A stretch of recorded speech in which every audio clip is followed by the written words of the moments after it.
Yeah.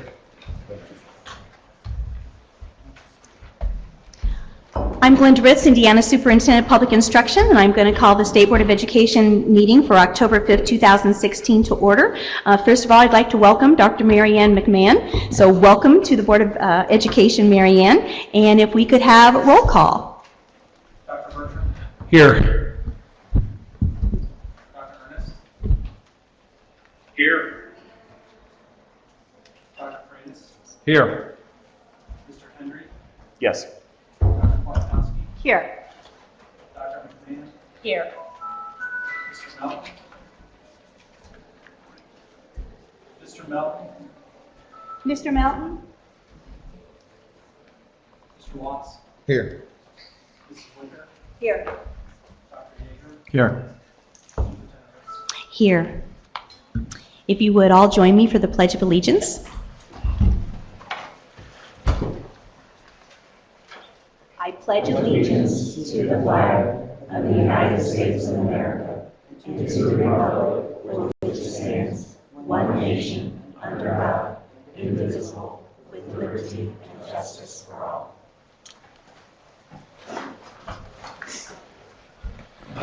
And Mary Ann, if you would, during the board comments and reports, if you tell us a little bit about yourself, and we'll welcome you officially again.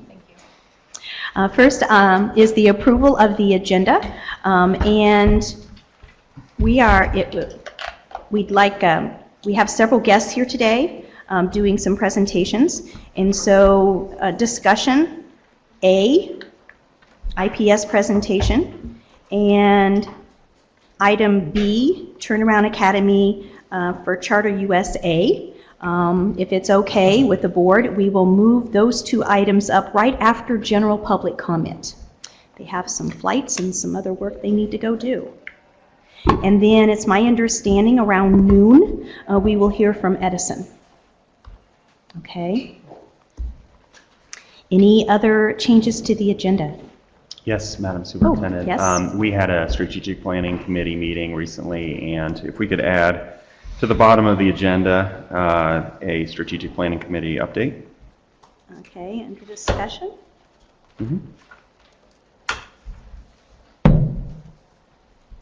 I don't believe, I'll ask Brian, I don't believe we need 3 people to approve that because it's not an action item. That's correct. Okay, so we can just add it.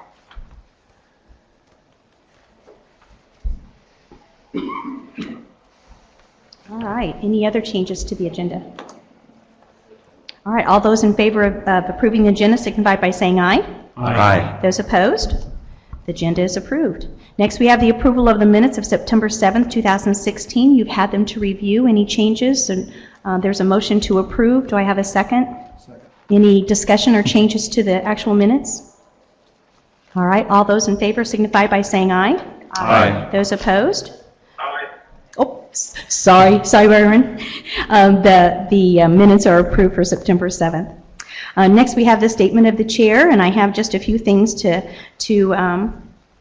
review with you, and actually just make some announcements. First of all, it's Happy Principals Week throughout the state of Indiana, so I'm pretty excited about that. So thank you to the thousands of school principals currently serving in Indiana schools and all the work that they do to support the students and the educators and the families. I had the privilege also just last week to award the 2017 Indiana Teacher of the Year. Yitka Nelson from Logansport Community Schools was named the 2017 Indiana Teacher of the Year. She's a high school English Language Arts Developmental Reading and English Learner teacher at Logansport Community High School. And it was pretty exciting. She has a wonderful background. She originally was born in Czechoslovakia and speaks a few languages and really wraps those services around the children that she serves. She's demonstrated a really high commitment to standards and individualized instruction for her children.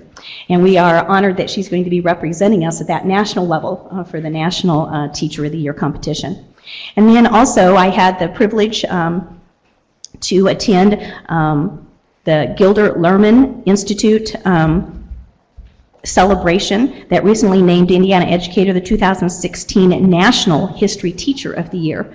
And he teaches at Frankton High School, and that was very exciting. And I was lucky enough to be able to actually attend that celebration and talk about the accomplishments of his work as an educator. And he's just one more example of the excellence that we have in Indiana with our teachers.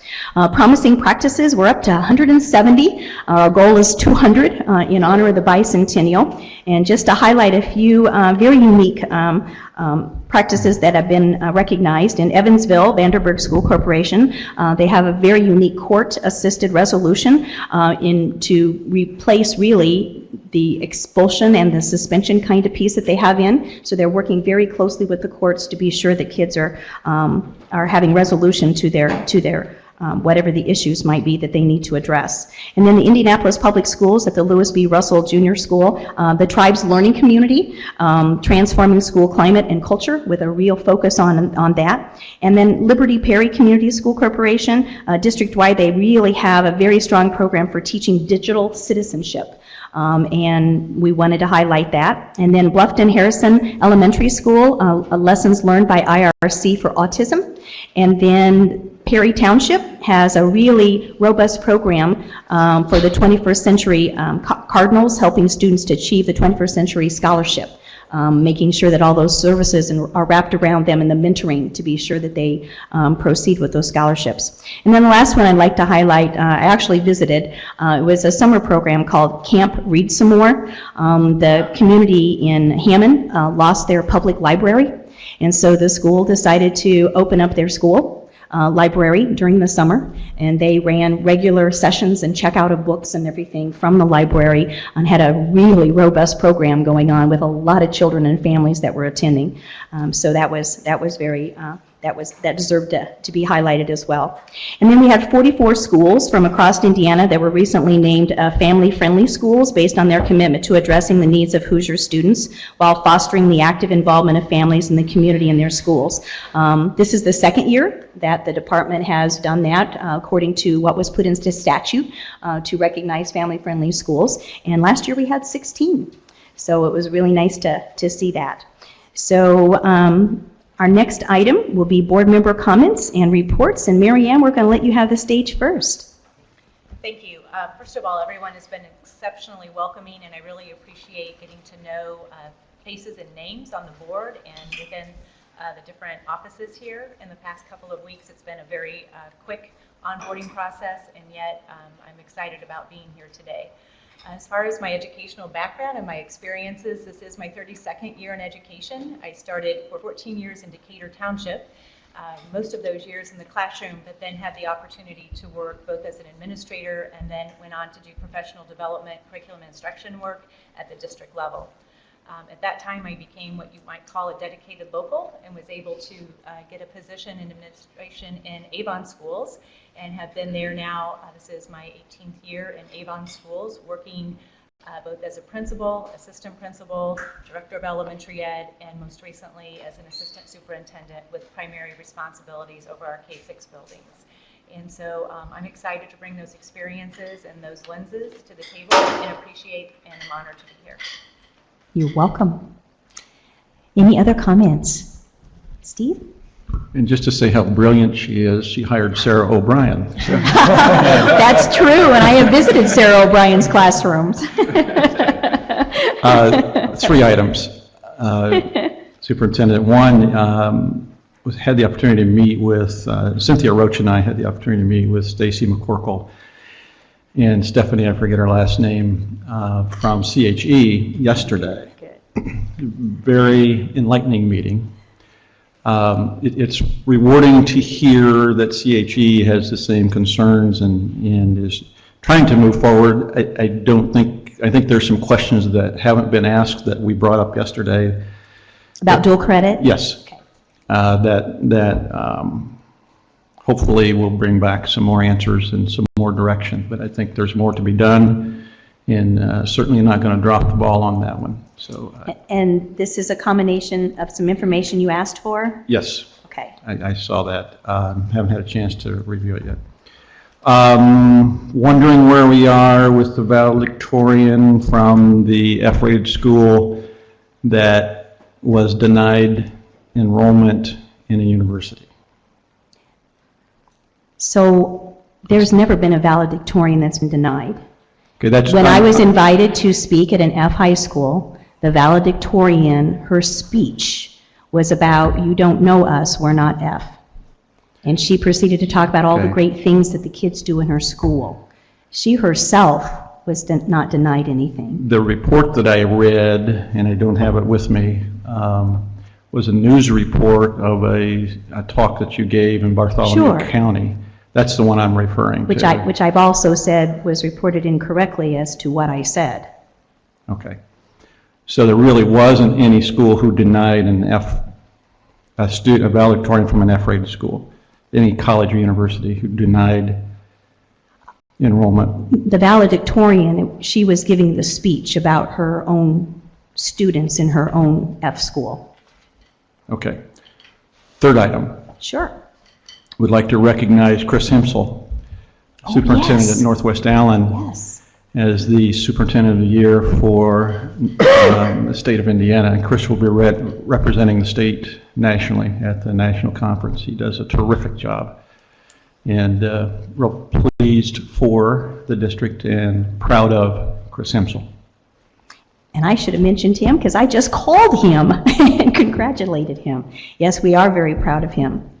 So you are welcome. Any other board comments? Yes, Leanne and then BJ.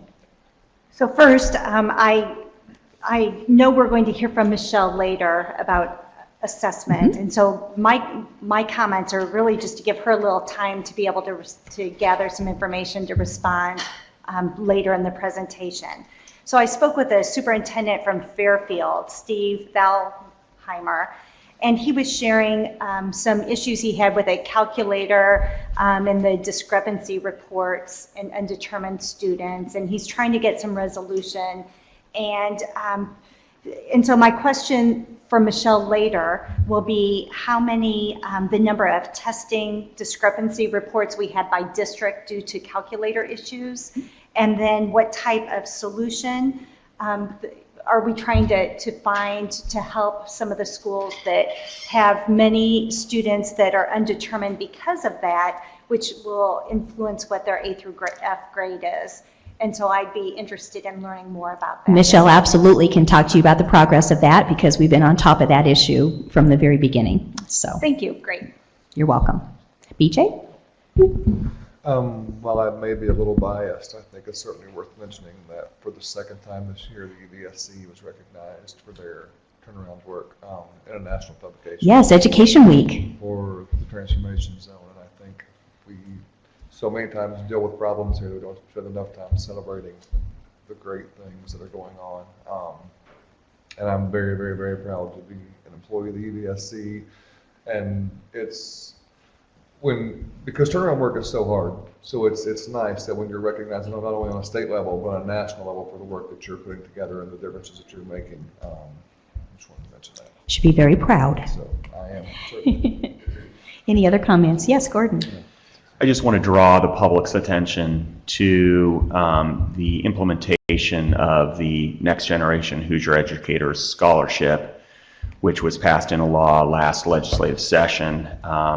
CHE is in the process of implementing this scholarship this fall, and you can go to their website to learn more about students who are interested in the profession of teaching, accessing this very helpful scholarship for higher education and going into the teaching profession here in Indiana. They're calling it on their webpage the Next Generation Teacher Scholarship, and you can go to www.learnmoreindiana.org/nextteacher. Let me make sure I got it right. Anyways, it'll be up on the web here in a sec, or on the screen here in a second. But basically, this is a tremendous opportunity for some of our best and brightest who are interested in the teaching profession to receive up to $30,000 towards their higher education, as long as they commit to teaching for 5 years in our Hoosier schools after graduation.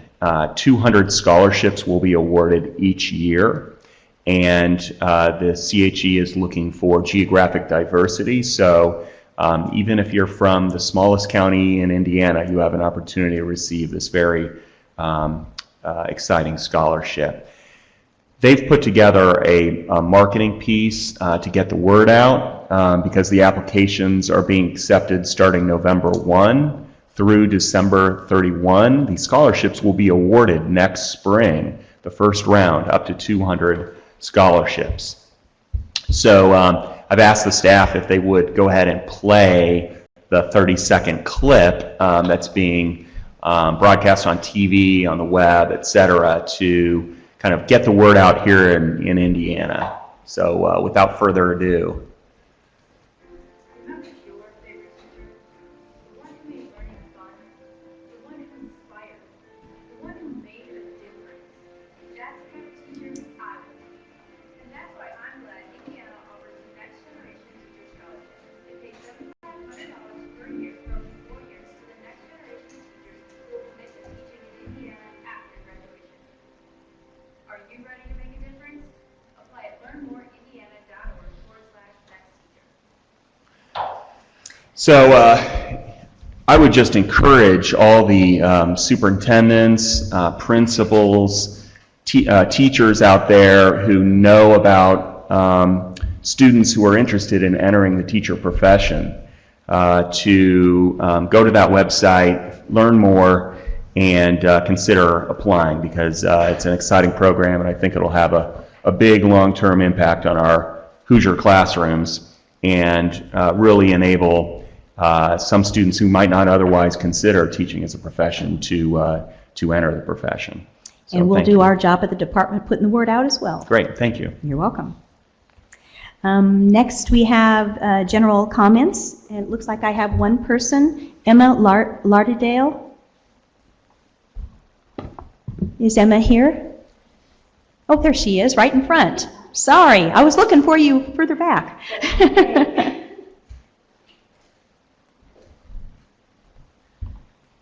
Okay, I'd like to say good morning. Good morning. Morning. It's always a pleasure to come before you. And I'd like to say welcome.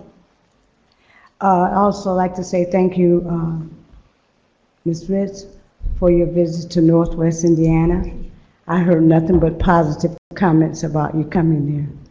I'll be going back to Northwest Indiana. To East Thursday. Chicago, yes, I've been there Yes. many times. And Hammond as well.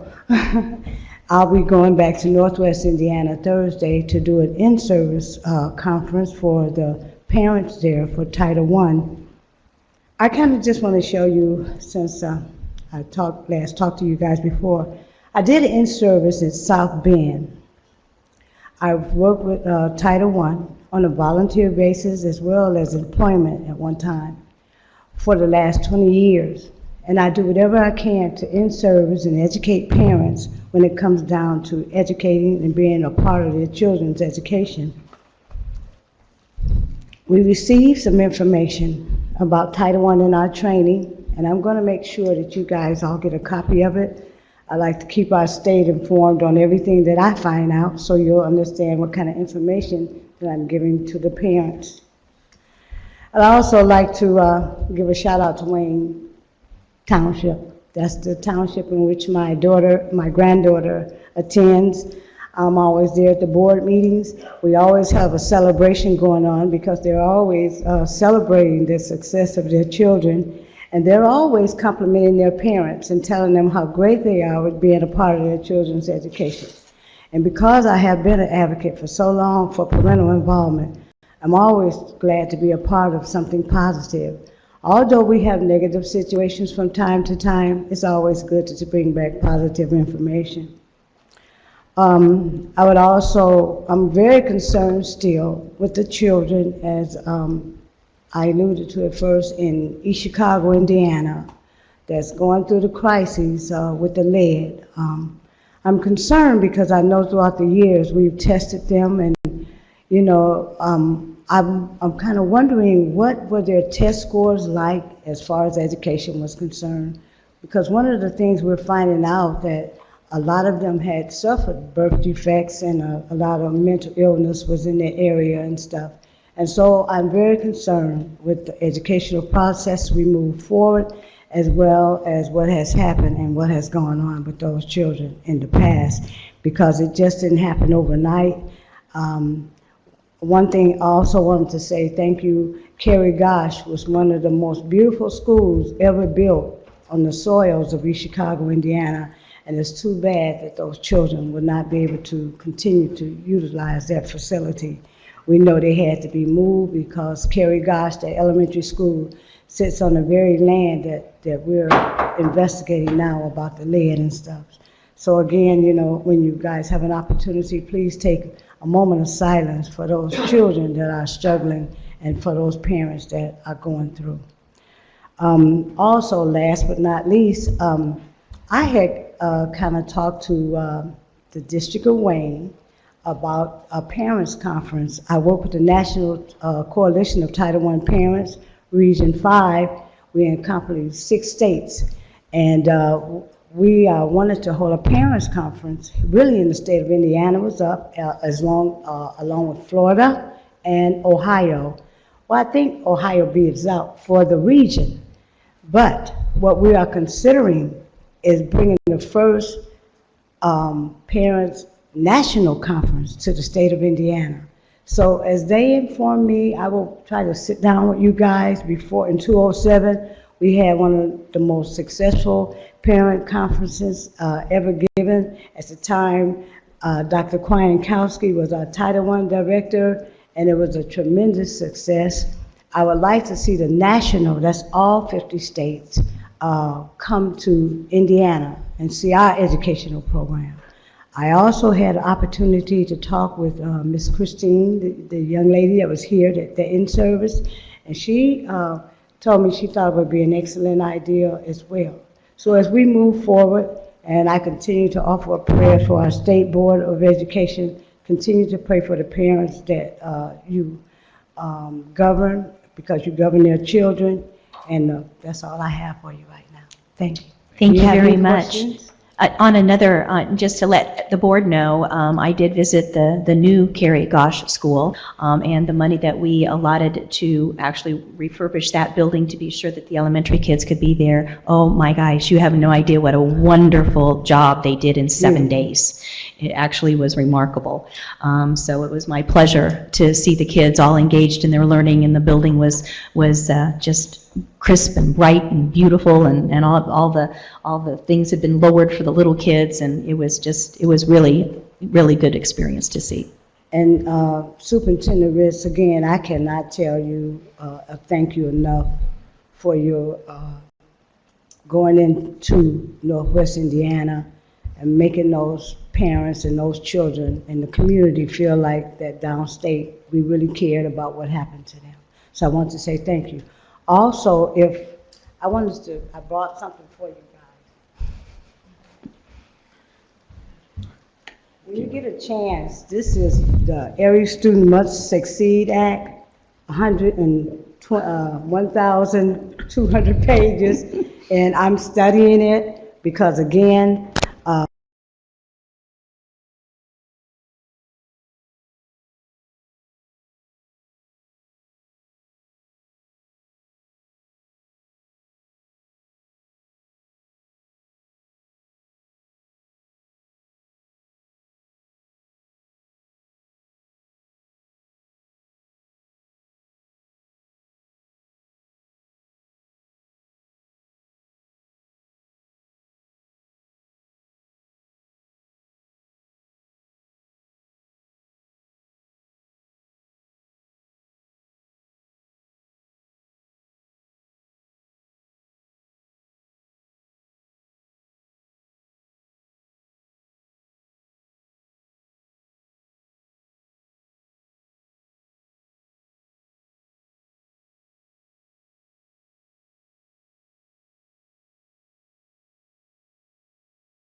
generation at Arlington High School and transitioned from Tinley Accelerated Schools to Indianapolis Public Schools.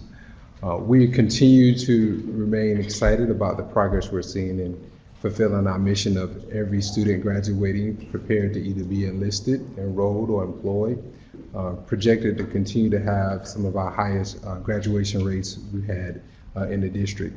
However, we remain concerned as it relates to our ability to serve our middle grade students and our high school students in our community school model, which is currently being implemented at John Marshall in Arlington. As you may know, we recently submitted a proposal to our Board of Commissioners that was later approved that transitions middle school students in grades 7 and 8 out of high school buildings, which again is the current model at John Marshall in Arlington. If you study our data, it's very evident that we struggle greatly at the middle school grades, particularly around 7th and 8th graders and moving their proficiency. And one of the reasons we believe we struggled in this area is because we are not appropriately structured to support the needs of middle school students and high school students in the same facility. There are a number of challenges from safety, but more importantly, from an academic standpoint, it is very difficult to have a staff that is trained and well-versed on curriculum to serve both middle school and high school students. Currently on both campuses, you may have an algebra teacher that is teaching middle grades that is also teaching high school. And so what we've seen is the middle school students have really struggled the most in this model. And so we don't believe it's in our best interest to have 12 and 13-year-olds on the same campus as 17 and 18-year-olds. So beginning with the 17-18 school year, we will begin to transition those students out of the high school building that are currently in middle grades. We've already started that process at Broad Ripple. We've seen some success from implementation there. It's important to note that Broad Ripple was recently one of our high schools that was exited from intervention. And again, what we saw there at Broad Ripple was our middle grade students struggled more than our high school, and that appears to be an issue district-wide. And what we know about our middle grade students, having served as a middle school principal, the needs of 7th and 8th graders is very different. They're in a very unique place developmentally. I think if we all were honest about when we were 12 and 13, we wouldn't even want to remember those years. And you really have to have a staff that's well-trained to meet the needs of those students. And again, we don't believe the model that we were implementing and currently implementing at Arlington and John Marshall is the appropriate model to serve students and families well.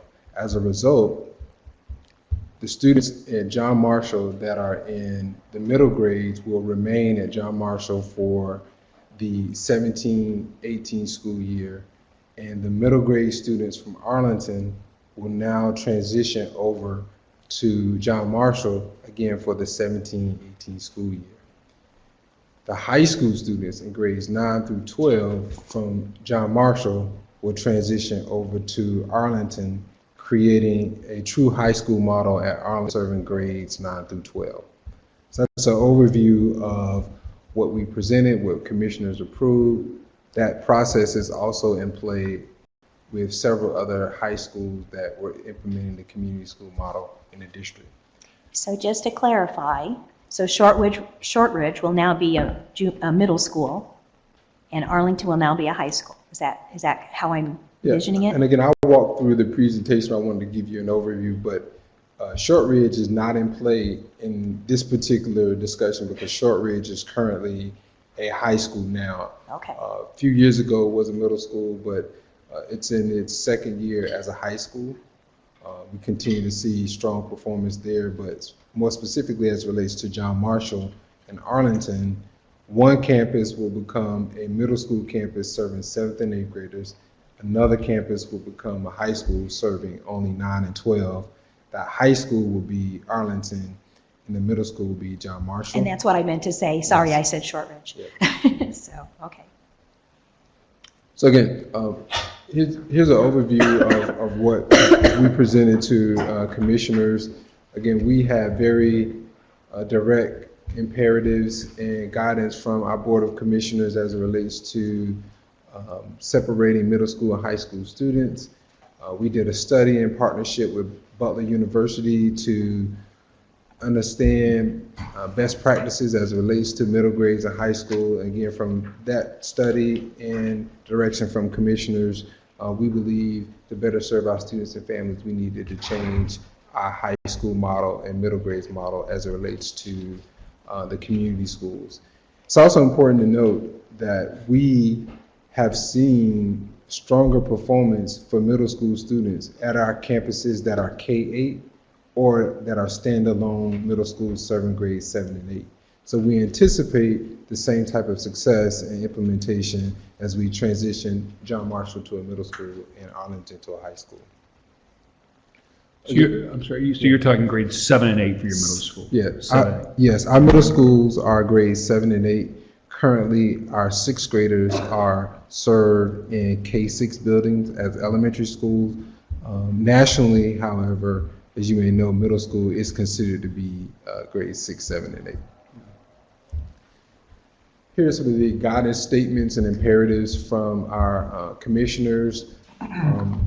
One piece of context here, as we were developing a model to transition to more middle school, true middle school, we were given direction not to create very large middle schools.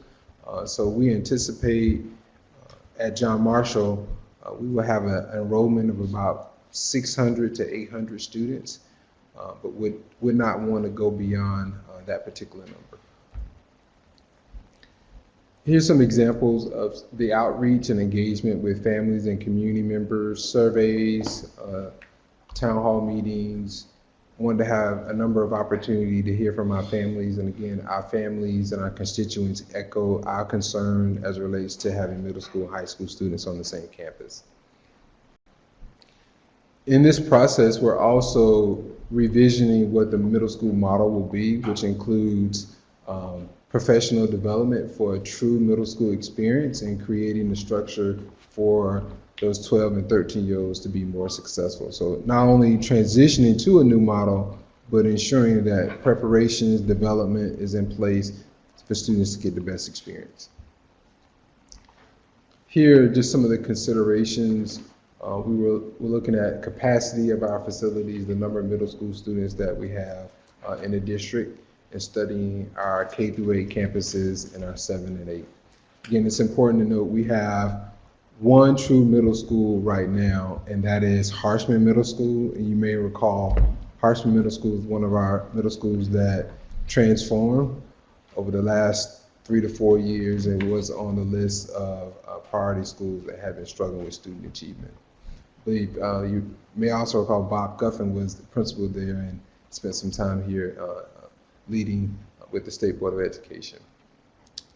We also understand that we need to revision at high school as well. So there will be some work done at high school to enhance that experience. Similar to middle school, several considerations, looking at performance, capacity, grade levels to be served, number of students in the district. It's also important to note that John Marshall and Arlington are relatively close together on the east side of Indianapolis, so we don't anticipate major challenges with transportation or serving those communities. Part of our proposal for high school also included transitioning to a more career-focused experience for grades 9 through 12. What we've seen in our career and technical education programs, our new tech programs, Project Lead the Way, when we have students engage in those experiences that lead to career opportunities either right out the high school or preparing them for a college experience in those areas of study, they're much more successful. Similar to national data as it relates to career and technical education and career-focused education, graduation rates are much higher, and we want to ensure that we give more students those opportunities and expand our career outlook. So the idea here is that every high school in Indianapolis Public Schools will have career pathways where students can further study areas of interest. We've also partnered here with our business community and junior achievement, and we recently held our inaugural year of Job Spark, where we invited every 8th grader in Marion County to the fairgrounds to have direct contact with local employers and professionals so our 8th graders can better understand what the career opportunities are. We had over 3,000 volunteers and over 7,000 students go through the fairgrounds. This, we believe, is the spark and the springboard into this high school experience that we're trying to create. So the idea is we have an 8th grader meet and talk with someone who's working with Allison Transmissions or UPS with logistics or IU Health. And they become very interested in that profession, and then they can focus on that particular area of study in their high school experience and also holding on to that relationship that they've established with the professional in that field. So if you hadn't had an opportunity, we encourage you next year to come out to the fairgrounds and experience that. It's very enlightening and very inspirational for the middle school students that I got opportunity to participate. Dr. Farabee, I Yes. just want to say I did have an opportunity to go Great. out there to speak and to view. Wow, it was a wow. So all of those 8th graders really getting that spark, having intense dialogue and conversation and really talking amongst themselves. I imagine when they went back, home or wherever, they were like, okay, shh, here's some things I could do, or here's some opportunities. Getting those coursework ready for these kids will be exciting. Yeah, thank you for attending, and it's a great experience not only for those 2 days, but students get an opportunity to have curriculum associated with that experience that helps them with their career planning. And so, as you can see, industry certifications, dual credit, career and technical education are all strategies we want to advance to ensure that the high school experience truly prepares students for a career in college. Vince? Just a comment, and first, as I reviewed your plan and what you've introduced, I'm really excited about it. And I think the idea around career awareness and the relevance we provide for our students is absolutely essential. Our students just don't know what's available to them. They know what the future looks like. It's interesting around the skills that students have to develop throughout their K-12 or PK-12 experience are the skills that are relevant to the workforce. If they want to have gainful employment, economic prosperity, we owe it to them to do this. And I am really, again, enthused about this. I'll give you 2 examples quickly, if I could.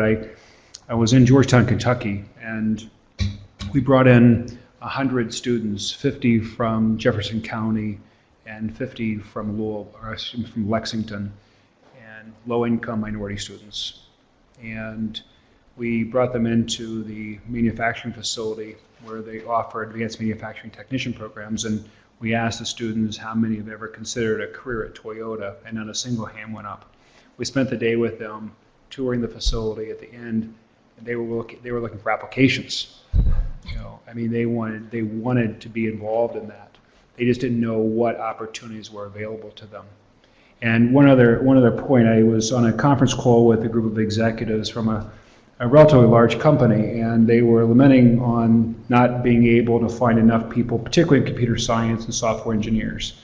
And they made the statement, they said, we're one of the largest employers of software engineers, computer scientists in the world, and we just cannot find enough. It just so happens that company was Walmart. So I had a group of students at South Bend Riley High School, and I asked them how many of you would be interested in a career that allows you to build software and do computer science that connects people all over the world, logistics and so forth. Almost every hand went up. I said, how many of you would like to work in a retail store and sell product? No hand went up. I said, well, the first company is Walmart. The second one is Apple. A third of Apple's workforce works in retail stores. Nothing against retail. It's just when they did not have any insight into the opportunities available at companies that they work with all the time, are very much exposed to. They don't know what's on the other side of that. I think the opportunity to connect them, make learning relevant for them is essential. So again, I'm really excited about this and look forward to continue to hear your progress. So. Yeah, thank you. what you described was my challenge to our business community is that, I said to them that, the tall buildings in the sky from the circle is just a view for many students, and they have no idea what's happening in our city on a daily basis. And we have students now that are interested in hospitality, which we do really well here in Indianapolis and Indiana, or logistics or aviation. So we'll continue to connect career in college to the high school experience and giving students hope and opportunity. Here are a couple of examples of what we're exploring based on interest in high demand, high wage opportunity. We are also working with several organizations that are working on workforce development, and you can see a wide range from agriculture, military. We also want to cultivate teachers, Mr. Henry, to ensure that we've got some teachers for our classrooms in the future. So there's so much that we believe that we can accomplish through academies focused on areas of interest for careers. Again, here's an overview of what our commissioners approved for the 2017-18 school year. You can see in bold print the transition for Arlington and John Marshall. That concludes the presentation. I'm happy to entertain any additional questions or comments that you might have. Yes, sorry, David. Dr. Farabee, thank you for sharing the plan. I think it's a wonderful plan also. My question deals with what some people call soft skills of students, meaning embedding into the curriculum skills such as showing up on time, collaboration, all kinds of those important skills that undergird, I think, success of students in our school. And we tend to list a number of topics and so forth, but it's sometimes gets lost somewhere about those. I call it sort of character traits. And have you thought about how that would be embedded into the curriculum? And have you thought about how to do it in a formal way rather than just waiting it for it to happen? Yeah, we have. We have a partnership that we recently started at one of our high school, Arsenal Tech, where there is a course that is led to foster those skills that you just mentioned, the soft skills, and also character development. And there's a mentoring component where those high school students actually have to go into middle schools and elementary and pay it forward to younger students in the district. We've seen tremendous progress in that effort. That may be something that we establish district-wide to ensure that that's available to all of our high school students, because as you mentioned, those are some of the skills that will benefit them in the workforce, but also in life as well. But we want to also ensure that, again, we're very conscious of the academic side, and we're reminded by our teachers and our school leaders that they want their time to ensure students are successful with their core academics. And so we're continuing to balance the soft between the hard, and then we'll continue to explore every opportunity. There's a lot of organizations that we partner with that do that work on the evenings and the weekends as well, and we'll continue to leverage those opportunities. I would ask that you consider a way to embed it throughout the curriculum. And of course is, I think, an initial step to get it rolling, and really pleased to hear about the success you have. But I'm a proponent of embedding those soft skills throughout the curriculum, really in every course, and trying to figure out a way, how do you do that? How do you formalize it? How do you measure it so that there is success along the way? And as I travel the state, a lot of people are talking to me about those soft skills. How do we embed it?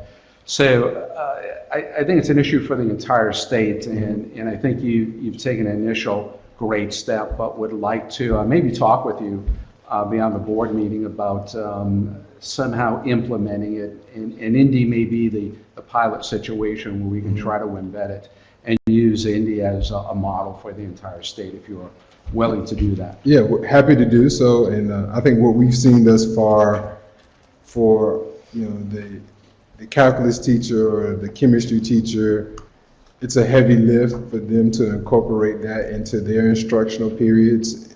But however, if you can dedicate time through an additional course or elective where students have that experience on a daily basis, that's probably the best model, but we'd be happy to explore implementation. Okay, thank you. Yes, Gordon.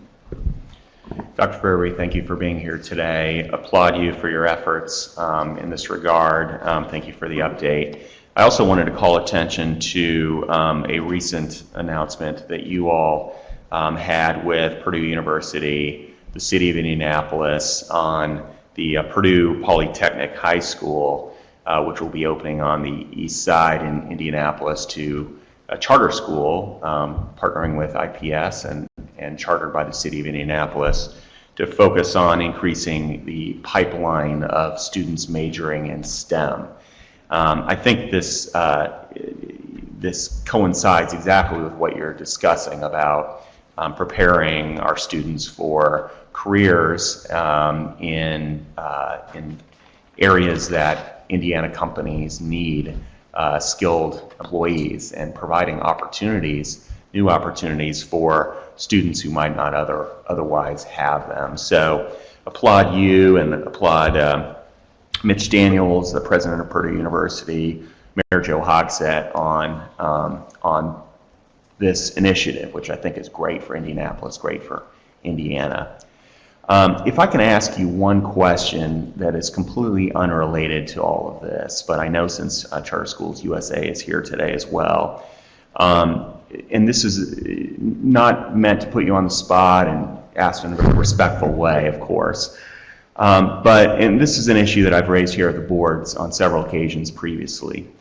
But there is a high school in Indianapolis that has a mascot name which many deem offensive and antiquated, and I'm wondering if there has been any further and recent consideration by you and the board on what might be done to consider changing that name. We have not discussed mascots or making any changes to mascots. Is there a particular school in mind? Manual. Manual, okay. We will have conversation with CUSA, and they're here to present today, so they may be able to speak to that. We continue to think about not only mascots, but school names and everything about our schools to ensure that it represents the appropriate message we want to have for our community. But that is something that we'll put on our radar, having considered it. We obviously partner with CUSA, with How and Manual, but we have not had any conversation as related to their mascot. Well, I would encourage you to look at that issue. I think it's important. It's been raised by folks across the state. I know that Goshen High School went through a very thoughtful, community-based consideration of the change of their one of their school mascots, and so it can be done in a very collaborative, constructive way. I'd encourage you to take a look at it. Thank you for raising the concern. Yes. Yeah, I think it was Aristotle who said that the greatest form of inequity is to treat unequal things equally. I'm really curious. And you and I, we've actually have asked you this question before, so I want to ask it again. When you look at all the things that we have in the state, whether it's rules, regulations, laws, or putting everything on the table, every resource in terms of whether it's time, teachers, length of school year, length of school day, you start to look at all those things. I'm curious from your perspective, what would be the top 2 or 3 things that if you could change, that would help you meet the needs of the children in IPS? Well, I don't want to extend your meeting beyond what's but yeah, I think it all starts with the adults and the people. And I think for us, we've tried to leverage greater decision-making, greater autonomy for our school leaders and our teachers to do their work. I remain concerned as it relates to compensation. You hate to go directly to dollars, but yeah, I was reading an article yesterday. The average high school salary for a teacher is about $56,000. In most urban cities, that may get you a 2-bedroom apartment. I just worry about our ability to attract high-quality educators to the classroom and retain the ones that we have. And like many urban districts, IPS has many loyal employees who've been with us a long time, but I share their frustration as it relates to compensation. If we're really going to prepare students for a career in college, particularly at the high school level, we just got to do more with compensation. I also believe that we're on the right track with more career-focused high school opportunities. If you want to give students a leg up for a career in college, I think you have to give them the type of experiences that we're proposing. What we've seen is if we do this really well, many of our students through apprenticeships and internships go to work right out of high school with well-paying jobs that they can take care of themselves and their families. And for a lot of our students, apprenticeships and internships is the new college with no debt. And I think the more we can push to redesign the high school experience, I believe the more successful we're going to be as in terms of our workforce and economic development. The last area that I am very concerned about, and you probably heard this from me before, is the need for brevity in testing. We have to fix our accountability data. This is my 4th year as superintendent in Indianapolis Public Schools. For about the last 2 to 3 years, we haven't had a consistent test data point to draw from to inform instruction and intervention. That is very frustrating for our school leaders and our educators. We must fix that. And for brevity, specifically going back to high school, we have too many assessments in high school. I told you, be careful, because I can speak a long time on this topic, but I have a student advisory council. And we meet regularly, and it's just an opportunity for me to talk to our high school students, what's going well, where can we improve, tell me about your experience. And almost all of them described their experience last year with testing and how frustrating they were. They had to take the new I-STEP assessment, and they also took the old ECA that we're phasing out, and many of them were also preparing for SAT or ACT with college aspiration. Can you imagine that experience? And just listening to the fatigue of testing that's occurring in the high school level, and I could go on. It's just, if it were up to me, and we were really focused on career in college, our assessment would be focused on career in college. That's either SAT, ACT. I don't have stock in either one of those, but I don't understand why we're assessing students on our state standard when they're going to be competing globally and nationally with other students on other assessments. And for students to have a dual focus on our state assessment and what they're going to be held accountable for and competing against other students at the same time, in my mind, I can't make sense of that. And I think we are diminishing the opportunity that they have before them to be prepared for career in college when we overwhelm them with assessment. So adults for the classroom in our schools, ensuring that we deal with this brevity issue and assessment among my top 2.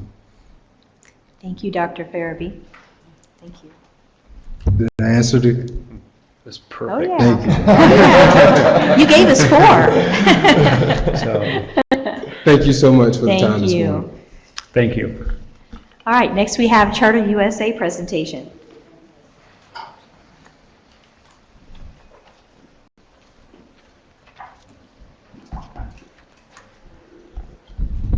Some of us are down here.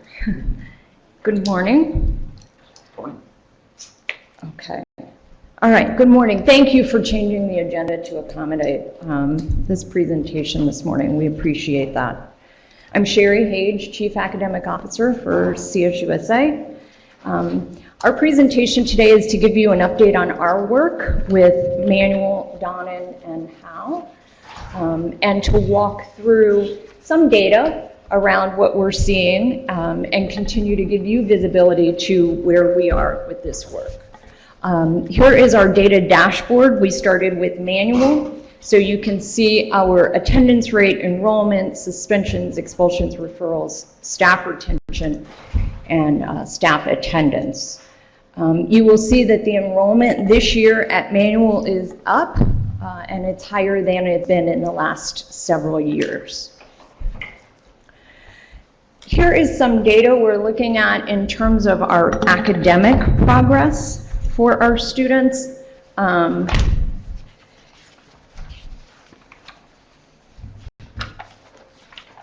sorry, that's too small for me to read, so I'm going to read my printout. But you will notice to start with, this is about, for Manual, this is an update for last year's culmination of the school year, for where we were. Last year, we had about half of the students in that building were new. Remember, Manual is a 9-12. We had about 45% of the 9th grade group coming in at Manual actually did feed right over from Donnan. So that was positive. That was higher than we had seen in the past as well. If you look at our data on the left side over here, you will see that our students came into the school year low. So we are currently working on an analysis for you that would break out the students that were in a CSUSA school such as Donnan and the students that stayed at Manual, so that you can see the academic difference of those who have been in a CSUSA school versus those students who are new to us. And so we're working with this company to provide you that analysis in the next month or two. So you can see that they came to us below national average in both math and in reading. If you look at the progress down the right side, you will see that we're using our intervention program for reading met their NWEA growth for the school year, which is a year's worth of growth in a year. So that's quite high for those 72% of the students. And then 50% of those students met their growth targets when they were using the intervention for math. Again, approximately 17% of our students reached grade level, and that's the national, that's below the national average. And 50% of them met it with the Think Through Math intervention. May I just to help me understand the NWA data better. So when you talk about that they were on grade level, are you looking at the median RIT scores, or are you Yes. looking at the, okay, thank Yes. you.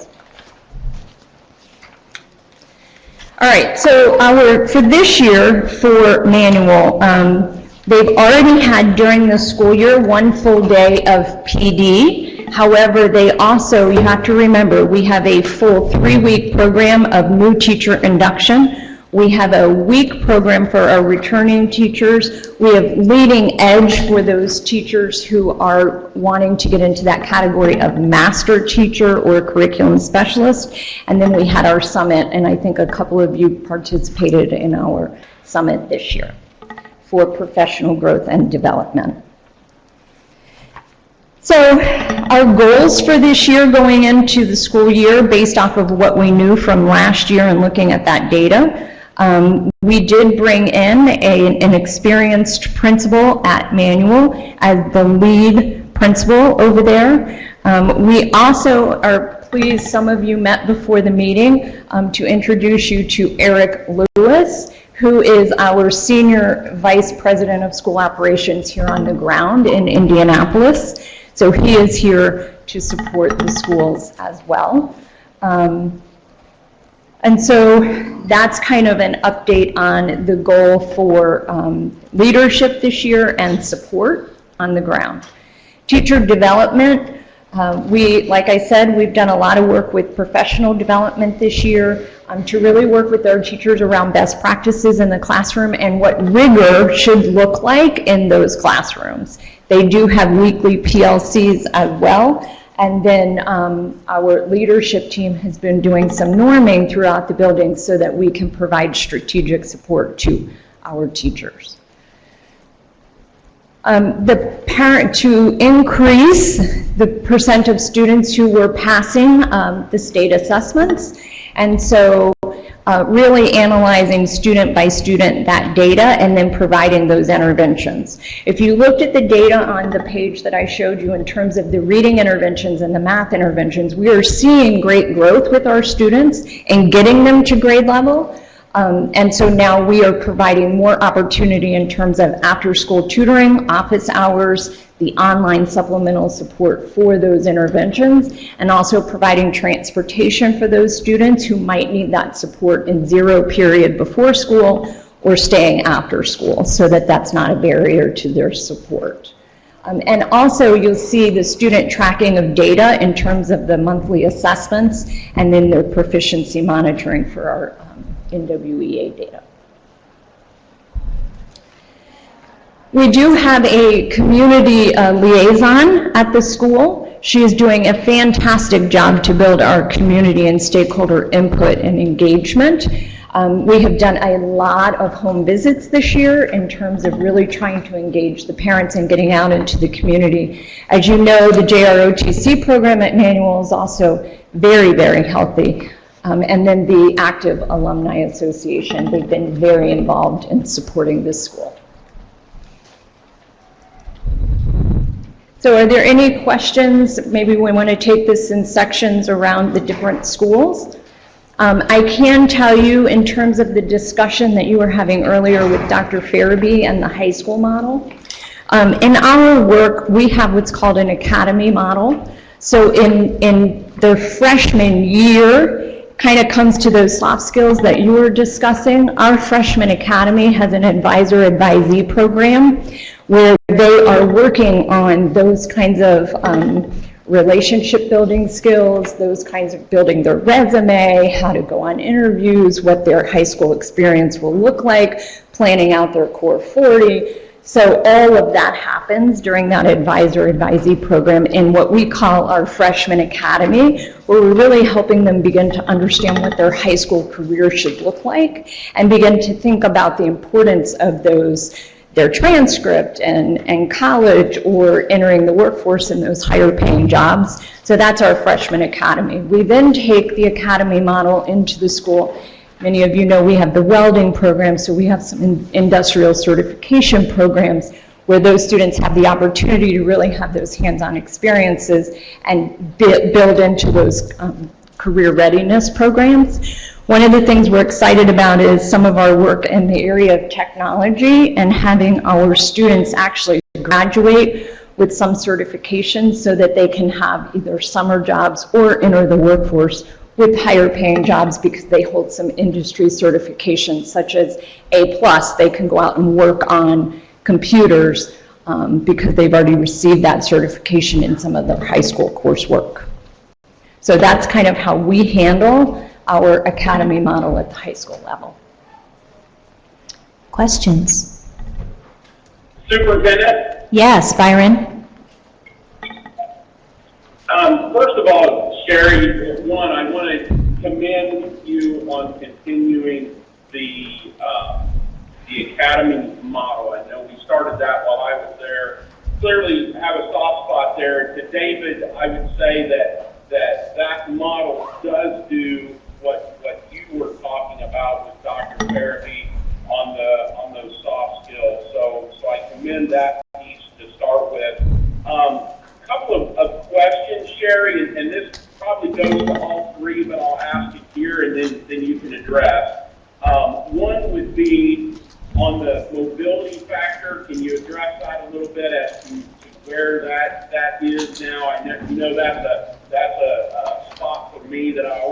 look at in my own situation as well as situations with particularly urban schools and in this situation. And then the other one would be, I really like the fact that you want to split the data out according to students that have been with you and in CSUSA schools because, you know, typically we say persistence matters, and I think it does, and it would be great to see that data. And I would just ask that maybe you even split that out into some buckets, if you will, 1 year, 2 year, 3 year, some things like that. So if you could, those are my comments, and if you could maybe address the mobility factor, I'd appreciate it. Thank you. Sure, thanks, Byron. So mobility is an issue in high schools, in middle schools, and schools across this country now. So one of the things that we've been really working on is we do have students who move all over the city. And so we've been working really hard, and I think I addressed it a little bit the last time I gave an update, but we have been working on our transportation plan. So one of the things that we're doing is really tracking our students in terms of where they're moving and trying to keep them at their current school. So we've done a lot of things with our transportation in terms of continuing to transport students even if they leave the boundaried area. We've also done a lot of work with Indigo bus passes in terms of providing some transportation through Indigo, where we are giving the students that bus pass so that they can still continue to get to school. So those are just a couple of the things that we've been doing in terms of trying to keep students, even though we understand that they have to move with their families, but trying to keep them at least coming to a consistent school for the school year.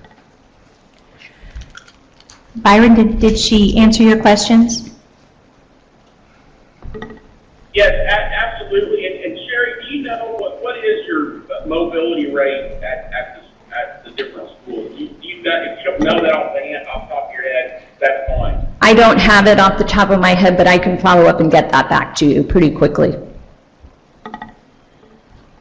Thank you. Just curious. I just try to watch that with our schools because I know that just becomes an issue, and I appreciate the fact of all the things you're doing to help with that. And I also appreciate the fact that you stated that sometimes we want to do all that we can to help, but that is just the nature of our families and the students, and we have to understand that, and we have to accept them for where they are, their circumstances, and try to help them where they are. So I appreciate that fact.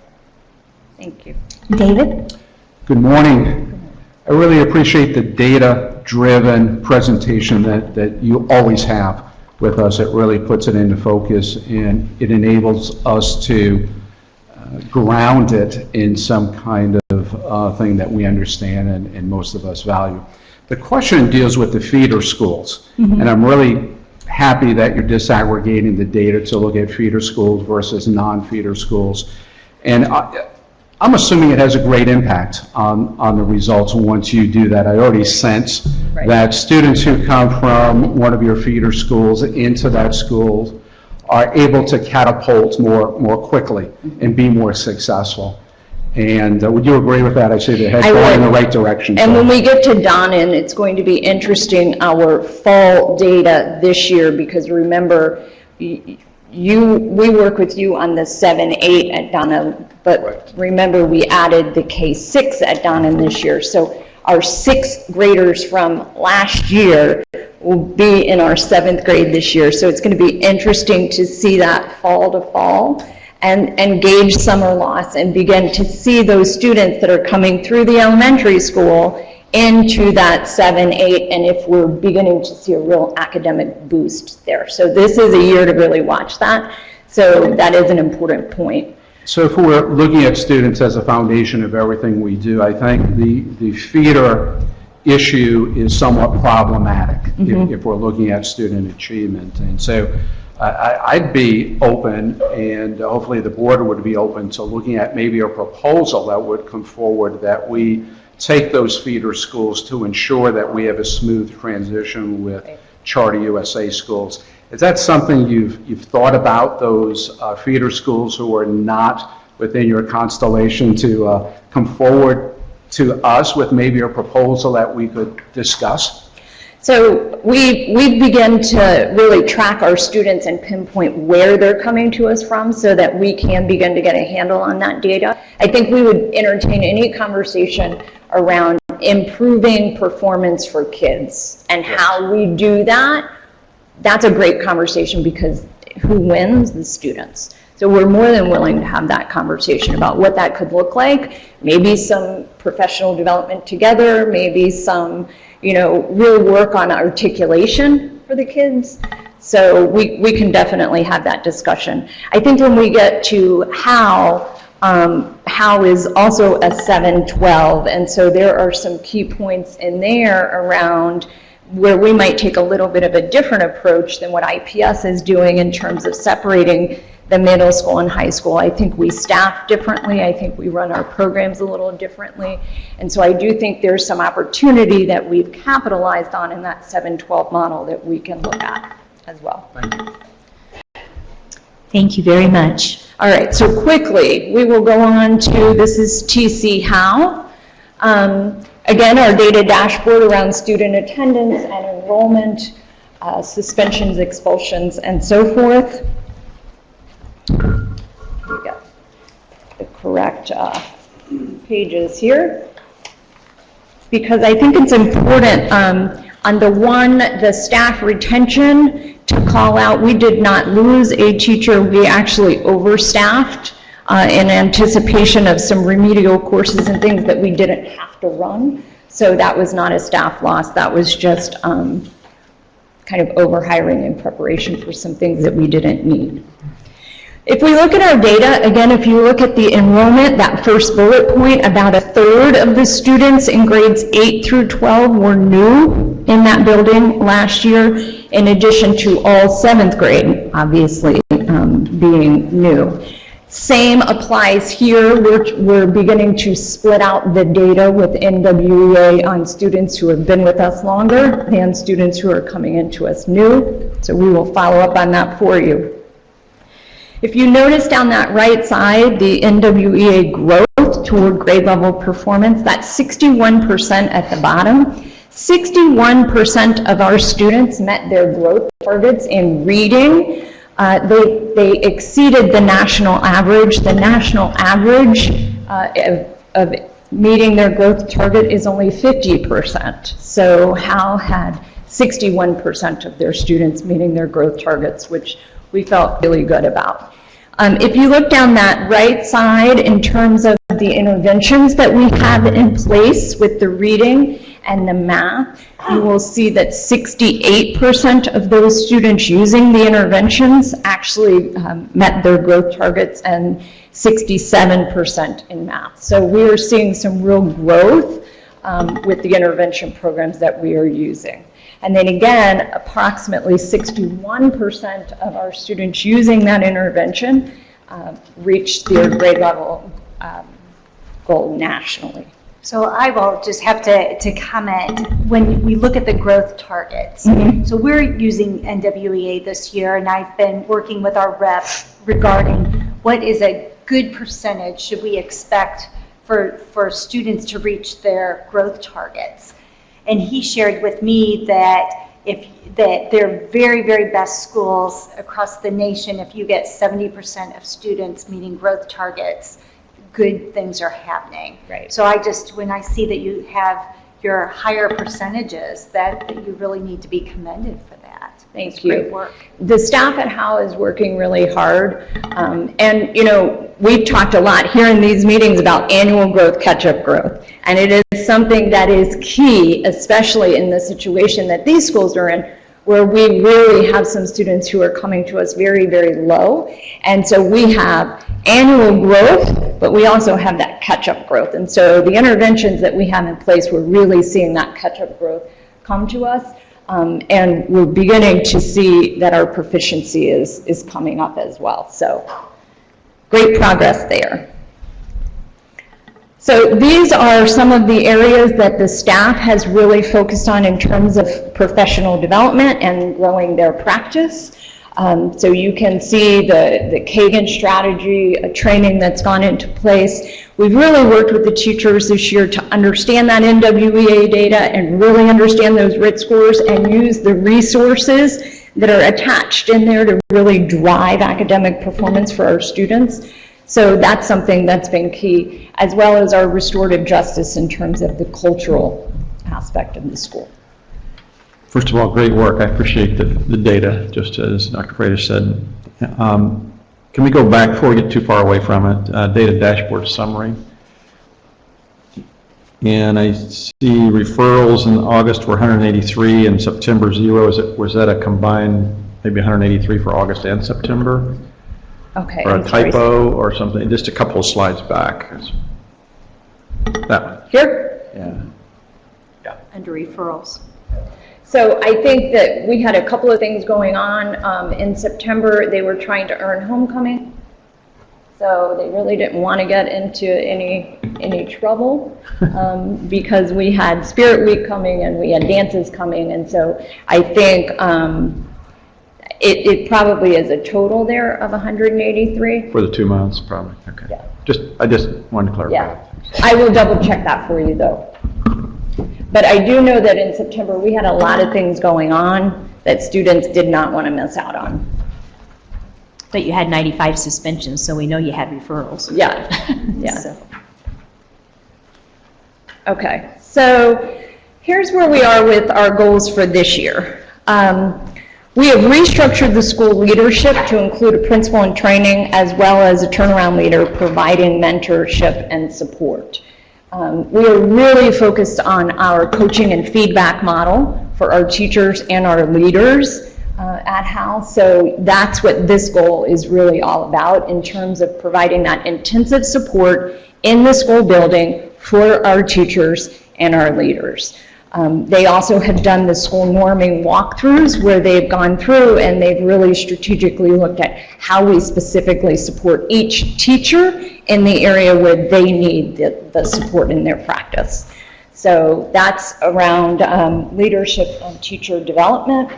Our walkthroughs with specific feedback, again, provided by our curriculum specialists and our curriculum resource teachers, and you can see all of the things that occur there. Data, as you see, we are a data-driven company. We really look at our intervention data on a monthly basis in terms of our usage reports. We look at our NWEA data, and we look at our common monthly assessments to see where our students are performing. And we really are working with our teachers to understand the impact of that for every single student. And then our community and stakeholder input and engagement. Again, our JROTC program at GC HAL is alive and well, doing great things. We have a very active alumni association, and our parent liaison is the best of the best there, just really getting out into the community and garnering support. So our next steps, so quickly, I talked about our academy model at the high school. I want to talk a little bit about how we structure our 7-12. So Dr. Farabee mentioned that they were sharing a teacher, say if middle school students took algebra and high schools, we don't run our model that way. Our middle school teachers teach our middle school students, our high school teachers teach our high school students. We do ensure that there's articulation between our middle school and our high school teachers, even if they're teaching the same course, and we do work really hard to provide them comment planning. Our academic programming, we're very excited about the 5 new CCR classes that we're offering at TC HAL. Again, going back to what we talked about earlier in terms of those career classes for our students to receive those certifications, as well as our honors track for our students who are eligible for those honors diplomas. So that's key. We've done a lot of work with our student restorative justice program and our school culture. And we've also done a lot of work with creating that understanding of what college really means, what it's about. We had 2 students already off the bat pretty early into the school year attend a college fair and receive over $31,000 in scholarship already. So they're well on their way, which was very exciting. We're also implementing the partnership for those who saw the summit with Nick Wojcik and our character ed program and our and our leadership program with Nick.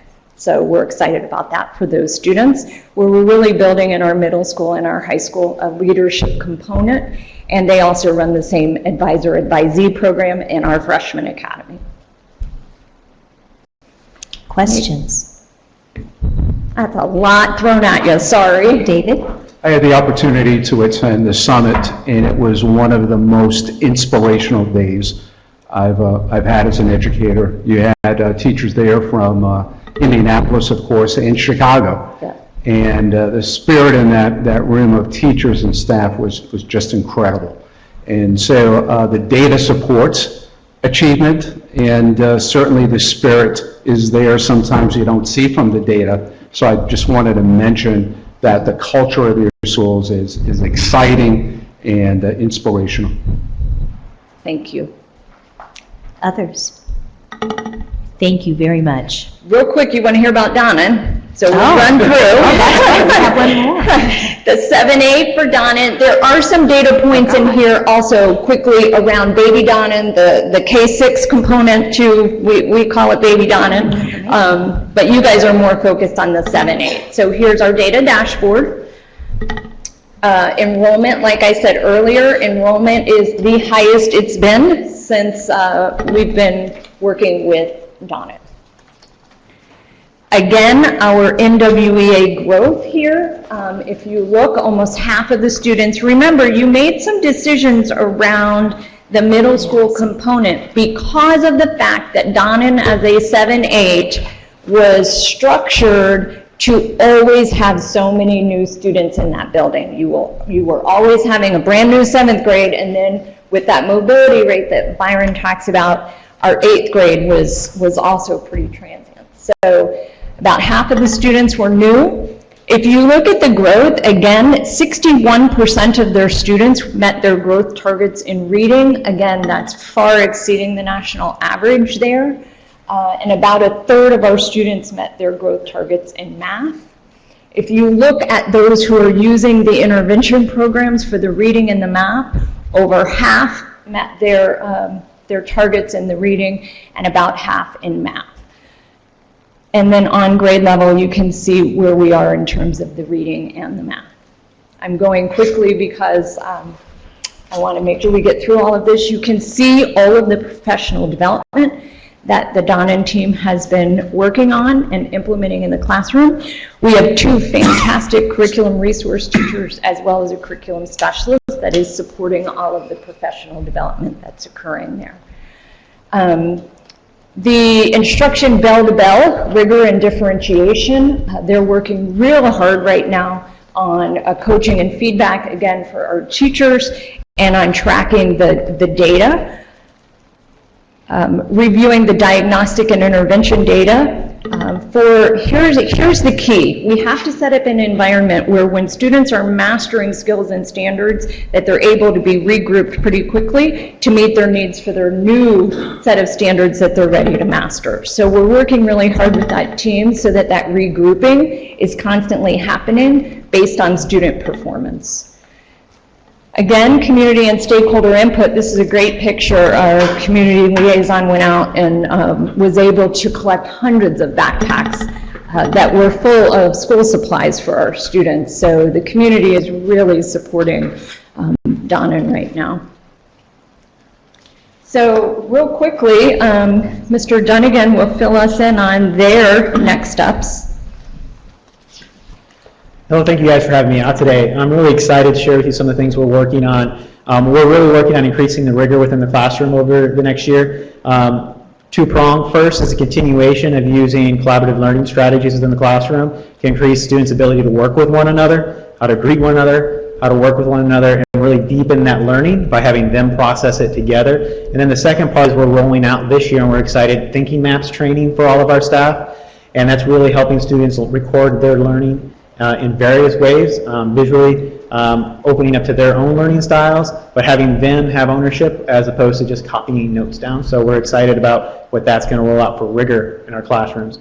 The second is what we just spoke about, and that is that small group instruction, and the key for that is differentiated. We're constantly meeting in our PLC groups to review the data from the most recent assessments, regroup our students based on their needs for those particular standards and catch-up skills they need, and meeting with them in small group with a teacher of 4 to 5 kids to really get that small group one-on-one time to push them and then roll into what's the next thing we need. You got it? All right, next group, let's move on.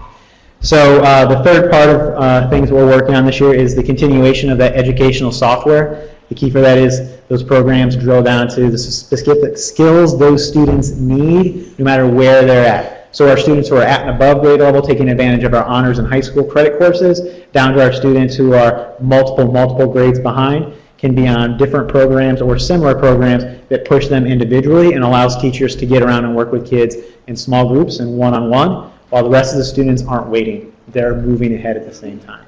So really excited to see what the growth will look like at the end of the next school year, this school year, and then going forward to be able to share back with you guys. So thank you. Questions?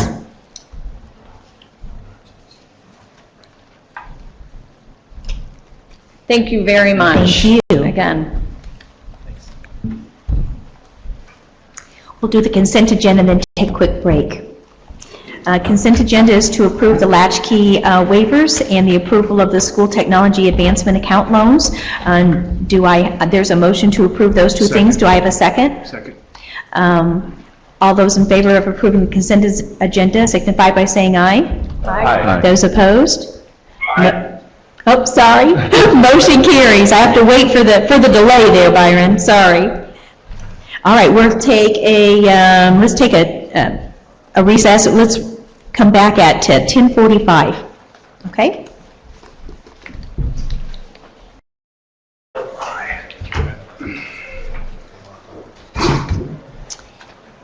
Thank you, everybody. We'll resume. First item of new business is the approval of adult high school accountability grades. Is there a motion to approve the final placement of the high school, adult high school schools into the grade categories pursuant to 511 IAC 6.3-1? So moved. Is there a second? Second. Any discussion? Yes, David? I had a question about the memo that we received. It indicated that there were 3 audits and adjudicated. And I was just wondering about the nature of those audits in relation to the grade. What was the nature of the audits?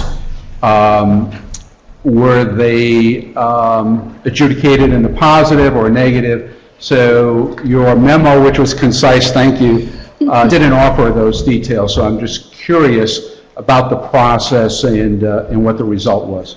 Okay. I'm Brenda Earps. I'm the Assistant Director of School Accountability, for those of you who don't know me. There were 3 audits. One was a rounding issue, and once we discussed it with board staff, we did change it in positive for the school. And then I went back and changed everybody. It only affected the one school. And it was a rounding, whether I rounded to the 10th or the 100th. I naturally just rounded to the 100th, so we rounded to the 10th, and that did make the difference for the school. The other 2 issues, because we're dealing with a population of students who are usually a bit older than the traditional students, some of the students had to be put into our system by hand. And so I had to do that. I did mess up 3 of those originally when I did that. The school came back and pointed those out, and I fixed those, and that was the other 2. So really, all 3 were in favor of the school. Non-controversial, and I was just asking in case there were some policy changes we might consider in the future, but these seem to be rounding errors and more implementation. So I appreciate that. Thank you. Exactly. Any other questions? Discussion? Roll call, please. Dr. Ernest? Yes. Dr. Ernest? Byron? I don't think he's back on. Dr. Freitas? Yes. Mr. Hendry? Yes. Dr. Podkowski? Yes. Dr. McMahon? Yes. Mr. Mellon? Mr. Watts? Yes. Mrs. Whitaker? Yes. Dr. Jager? Yes. Superintendent Yes. Motion is approved. Superintendent, may I ask one question? yes, And this please. related to this particular issue, not specifically to the type of schools, but just a general question. I just find it fascinating that a school grade was changed because of a rounding error from hundreds to tenths. And that's not a criticism. My point is that we believe that in any accountability system, that we can determine a school performance or grade over a rounding error. And it raises a question for me, and a discussion we've had in the past around margin of errors, and particularly around student performance and what that, do we have something similar around school performance? And is there a margin of error? And what does that look like for schools? Or is it just a clear cut, you're above it and you make it, if not, you don't? I believe we have to follow the rule that is established already by the State Board of Education in calculations. Sure, no, it's not a criticism of the calculation at all. I want to be clear about But that. you're wanting to know. I'm asking, is there, in that particular analysis, is there a margin of error established as well?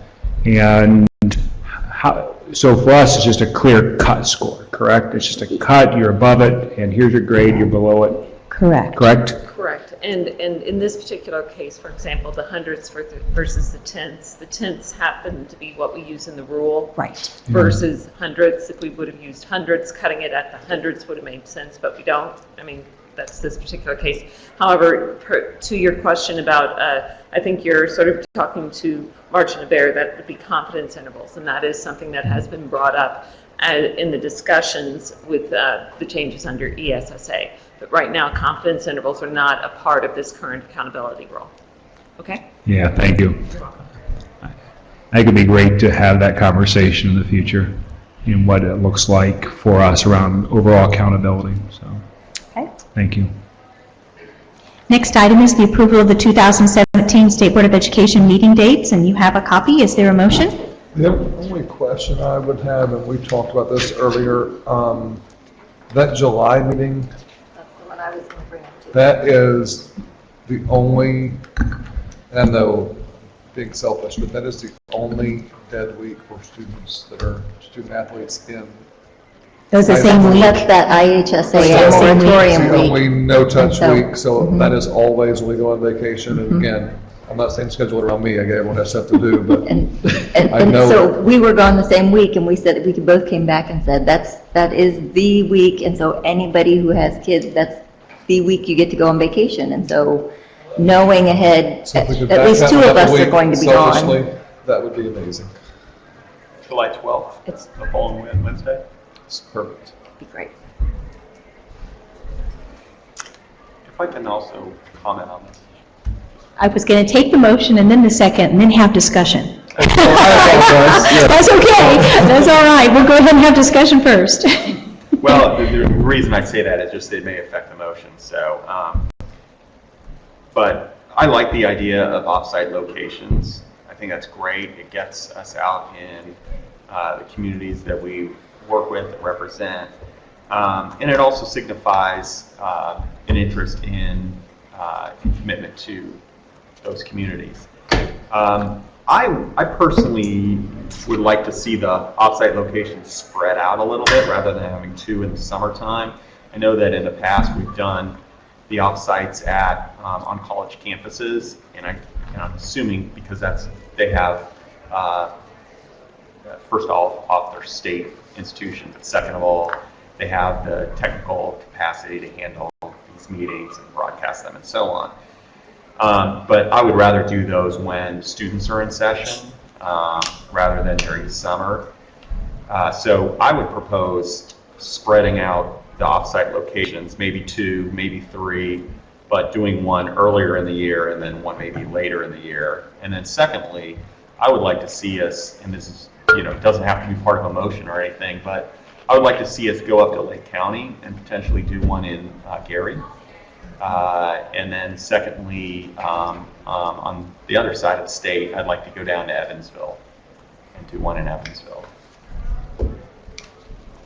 I like that idea. State Board of Ed staff, is there some reason that they're scheduled the way they are?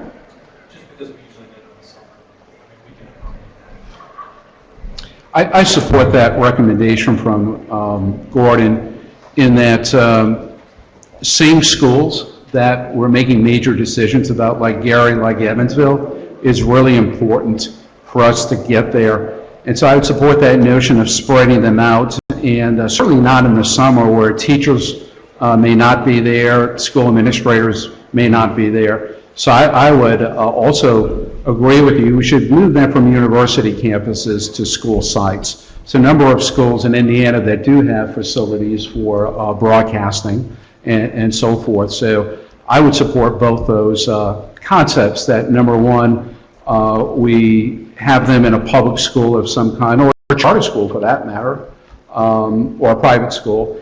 And then we distribute those, I would say 3, I agree with you, 3 is a good number, spread them out during the regular academic year and exclude summer. Is that your concept and maybe motion? So you want more than 2?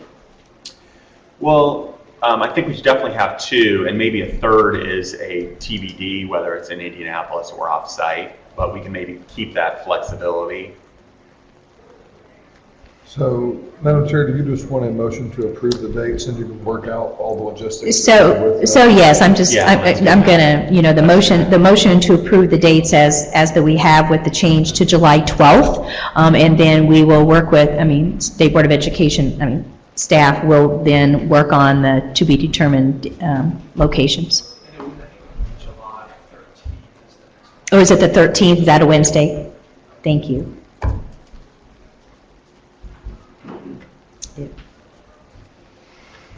All right, we have a motion. Do we have a second? Second. Any more discussion? Yeah, the 13th of Is July it a 2016 is a Thursday. Yeah, it looks like it would be a Thursday. I would propose change. Oh, okay, I was going to say, I'm looking at the adding it up. Is and that it's like, right? Wrong year. Okay, all right, wrong year. All right, it is the 12th. All right, roll call, please. Yes. Yes. Yes. Yes. Yes. Yes. Yes. Yes. Yes. Motion carries. Next item is a resolution that annual measurable objectives will not be included in the 2016 A to F results. You have the resolution before you. There's a motion to approve the resolution. Do we have a second? Second. Any discussion? Yes, Gordon? I would like staff to just give a brief overview of this resolution for purposes of the public. Absolutely. Maggie? Sure. So with the new A through F rule that was passed last spring, there was a term that was added to correspond with the ESEA waiver requirements that we had in place. And this was done during the whole promulgation part, so we didn't know that ESSA was going to go through at that time. And it requires that any school that is an A, that receives an A that did not meet either their AMOs or subgroup performance or subgroup improvement, could not attain an A. They would be moved down to a B. So that was a federal requirement prior to the passage of ESSA. When ESSA was passed in December of last year, the U.S. Department of Education also distributed some information to states that were getting ready to reset their AMOs based on the new College of Career Ready standards, which Indiana was one of those states based on the 14-15 administration of the CCR assessment. They told states to hold off, do not reset AMOs, because we want states to focus on the long-term goal settings for ESSA. So right now, we don't have any AMOs to hold and measure schools against because of the guidance to pause on AMOs. So this essentially is suspending that term until we can get the long-term goals set and established for subgroups and incorporate it into the A through F rule. And Carrie and Steve both know on the accountability committee that I have, we are resetting those. That's part of what we're doing. All right, thank you, Maggie. Any more discussion? Roll call, please. Yes. Yes. Yes. Yes. Yes. Yes. Yes. Yes. Yes. Motion carries. The next item is the approval of growth to proficiency table adjustments. You have those before you. There's a motion to approve the growth to proficiency table with the recommended target ranges for 2016. Do I have a second? Second. Any discussion? Yes, David? I have a question on one of the charts that Sure. was provided us. It's the first page after the memo from Okay. Cynthia and Maggie. The one that's colored? Yes. Okay. And under the low movement column, we have prior year status, PP2, PP1, and so forth. I'm looking at the points awarded. And as I read this, it appears that someone that has 0 to 45, for example, in that PP2 column, if there's no movement, they still get 50 points of credit. Am I reading that correct? Yes, the only thing that we are adjusting are the target ranges. The points awarded, this is what was Right. approved, last spring. Yeah, last spring. We approved all the point ranges, Right. And the point so- awards. And we decided to give Yes. 50 points of credit for Yes. no movement Right, in 1, 2, 3, 4, 5 yes, areas? yes, Because they were above the proficiency level right. already. With keeping in mind that 100 points is sort of our starting point. If you're passing and you're staying on track and you're growing by a year, then that's your goal. So that's 100 points. 50 points is below goal. It's actually translates, if everybody gets 50 points, that's enough, because the grading scale is 60 points for Because of the range, then, my concern is met. My Right. other question is, I always raise validity, reliability of all these kinds of things, and can you assure me that this system will create valid and reliable scores and so forth? What have we done to ensure that it will be valid and reliable? I think we are confident that the growth model will work as it's intended. We work closely with Damian Bedabiner, who runs the numbers. He's the growth guru of the nation, if you will. And so we work closely with him. He helped us develop the model, and he has, we made sure that the targets were working appropriately, that the criteria of the board of the initial panel were being met. And one of those criteria was that we had low correlations between performance and growth. Right. And we end up with a nice correlation of, a lower correlation of 0.41. By subject area, it's lower than that. And that's actually a little lower than where we ended up last year. So we're confident moving forward. It's my understanding we're doing this on a baseline year using this set of standards and so forth. And so once we do a baseline year, then you're going to come back to us and maybe make recommendations to readjust Right. scores and... So last year when we ran it, that was really sort That's of the the baseline. baseline. Even Okay. though the results that came out at that time were just for schools, corporations to see where they were based on the new model. They didn't Okay. get applied. This will be the first year of them being applied. This is year 2. But when the growth model was being developed, it was stressed from both Damian Bedabiner and Derek Briggs, who both worked with us on this development, that we needed 3 to 4 years minimum to stabilize this test. We have to get a stable test before the target ranges can be set in stone. So right now, the target ranges are being set after the fact, after the test. They have to be adjusted until the test stabilizes. I'm going into the weeds, I apologize, but this is what is needed until we get a stable test.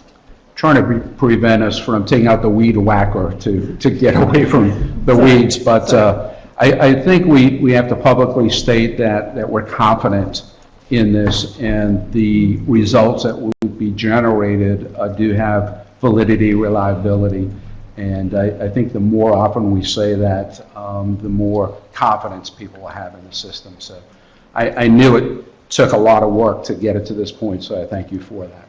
And so if I can just follow up to help school folks out there, so now we're going to approve this, and then they're like, so what do I do, or what are my next steps, or what does this mean? So at the school level, they need to look individually at each student to see where the scale score was and where they fall, and really just start putting names in buckets to determine how many points that they're going to be awarded per grade level. Exactly, Leanne. We're going to get this information to them right away. So, and one thing at the school level that can be done once we get the information posted out there, we do have a calculator, if you will. So schools can identify based on the prior year status, they can kind of play around and see what their growth may look like if the student hit a target range within the low, standard, or high. We won't have target ranges until we get all of the grades calculated and on the report card, but they can go in right now and look and see, okay, this student, based on their score, we're going to project that they were a low or standard or high movement, and kind of get a feel for where their growth domain score will look for each subject area. And that is currently available in our accountability center. Okay. Thanks. Roll call, please. Yes. Yes. Yes. Yes. Yes. Yes. Yes. Yes. Yes. Motion carries. The next item is the approval of proposed Rule 16-260, which amends 511 IAC to the account for the updated SAT scoring methodology. You have the memo and the actual language before you that changed the cutoff scores that SAT themselves changed. There's a motion to approve the proposed rule, language contained in LSA document number 16-260. Do we have a second? Second. Any discussion? I have a question. Yes. In section F, number 4, it references the SAT as well, the composite score of 1200 or higher. I'm just curious in the difference in that section and the following section where we adjust the score to 1250. Good point. Maggie or Cynthia? Vince thinks there might be another area in which we need to have 1250 written. So that would be F, it's on the page 3. It's on the Would be same F page. number 4. The ACT still remains at 26, so the only It change says is... 1200 or higher. Yes. Should it say now 1250 or higher?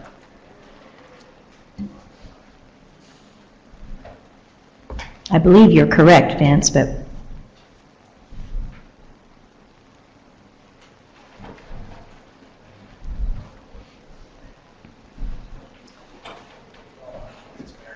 yeah, it just appears there's one more place where we need to put 1250. Yeah, and if that's the case, we can make that adjustment. So the changes would be to the SAT score, so the total score and then the breakout scores. So F4 should be 1250 or higher, so here it is. So you have, this is... And yeah, is the there- SAT is 1200 or higher under section F4. Well, Yes, that's correct. Okay, thank you. Good catch. so, yeah, we don't need to have the minimum score listed in there, anywhere in there, we just need the 1250. So, all right, good catch, Vince. We'll make that change. Do we have a second? Second. Any more discussion? Roll call, please. Dr. Bertram? Yes. Dr. Ernest? Dr. Pettis? Yes. Mr. Hendry? Yes. Dr. Kwiatkowski? Yes. Dr. McMahon? Yes. Mr. Milne? Mr. Watts? Mrs. Wicker? Yes. Dr. Yeager? Yes. Superintendent Ritz? Yes. Motion carries. Next item is the approval of the Career Specialist Pedagogy proposal, Ivy Tech Columbus Southeast Region. Scott Brogan, just you're on call in case we have questions. Is there a motion to approve the Career Specialist Pedagogy proposal for Ivy Tech Columbus Southeast Region pursuant to 511 IAC 16-4-6? Do we have a second? Second. Any discussion? Roll call, please. Yes. Dr. Ernest? Dr. Davis? Yes. Yes. Dr. Kwiatkowski? Yes. Dr. McMahon? Yes. Mr. Melton? Mr. Watts? Mrs. Wicker? Yes. Dr. Yeager? Yes. Superintendent Ritz? Yes. Motion approved. Next item is the approval of the new EL program proposal by Olivet Nazarene University. There's a motion to approve the new English Learners Teacher Preparation Program proposal from Olivet Nazarene University pursuant to 511 IAC 13-1-1. Is there a second? Second. Any discussion? Yes, David? I have a question, Scott, in relation to this particular program. This is an Illinois institution coming to Indiana to provide this particular program, is that correct? It's based in Illinois, and I should mention I have representatives from Olivet here who can answer questions as well if you want specific program questions. Olivet is headquartered, so to speak, in Illinois, but they have opened a Indianapolis regional campus at I-465 and 71st Street. So they do have a physical brick and mortar building here in Indiana. My question deals with supply and demand for this EL program. We have a number of institutions in Indiana who may offer the same program. And so is there a need for another university to come into Indiana from out of state to offer this program because we can't meet the demand? Well, in a sense, they are headquartered in another state, but they will be eventually recognized as an Indiana-based institution because we will expect them to meet CAPE accreditation as an Indiana-based institution. We have several EL programs in Indiana, but we may need more because there's talk of possibility of requiring all teachers to have EL on their license if they work with the EL population. So we may have a unexpected shortage around the corner, which would help. Well, that makes sense to me if there was a shortage in a particular area. You mentioned that they are not CAPE accredited. Not in Indiana. They are from Illinois, based in Illinois. So what would be the difference between Illinois CAPE accreditation and Indiana? Indiana, we would follow the same standards as they're expected to meet in Illinois. Obviously, it's the same CAPE standards. But we would recognize them as an Indiana-based institution using the data that we would collect for the next 3 years as they apply for CAPE accreditation in Indiana. So is there any wisdom to maybe tabling this particular approval till they gain CAPE accreditation in Indiana? The problem is they need at least 3 years worth of data to apply for CAPE accreditation. If we don't approve them, they'll never be able to do that. So, I'm familiar with the institution. I was in the Illinois Teacher Certification Boards. Very familiar with the institution. There's no question about the institution. I just wonder if we should wait for them to meet Indiana standards before we grant them full approval to offer this. And there's a second program that's being recommended. the problem is if we don't approve them, they cannot offer a program in Indiana. So they would never be able to attain CAPE accreditation specific to Indiana. We have to have data for them to be recognized. Okay, so it's a catch-22. It is. CAPE And what we requires would- 3 years. It requires 3, because until we- otherwise, they will never grant them accreditation I without at understand. least 3 years of existence, and then we could always revisit them, in 3 years. Vince? I have a question in terms of really around the accreditation and reciprocity. So we have Indiana universities that also operate out of state, like Indiana Wesleyan University that has out of state campuses. Right, American College of Education. Yeah, so how do other states deal with this accreditation issue? Is there reciprocity, or once you have, so if they're accredited in another state, how does it work in Indiana, or Indiana universities going out of state? Well, every state's different. Every state has its own criteria for program approval, and states have their own standards. In some cases, they may adhere completely to CAPE. In some states, they have a separate set of standards for CAPE and also for the state.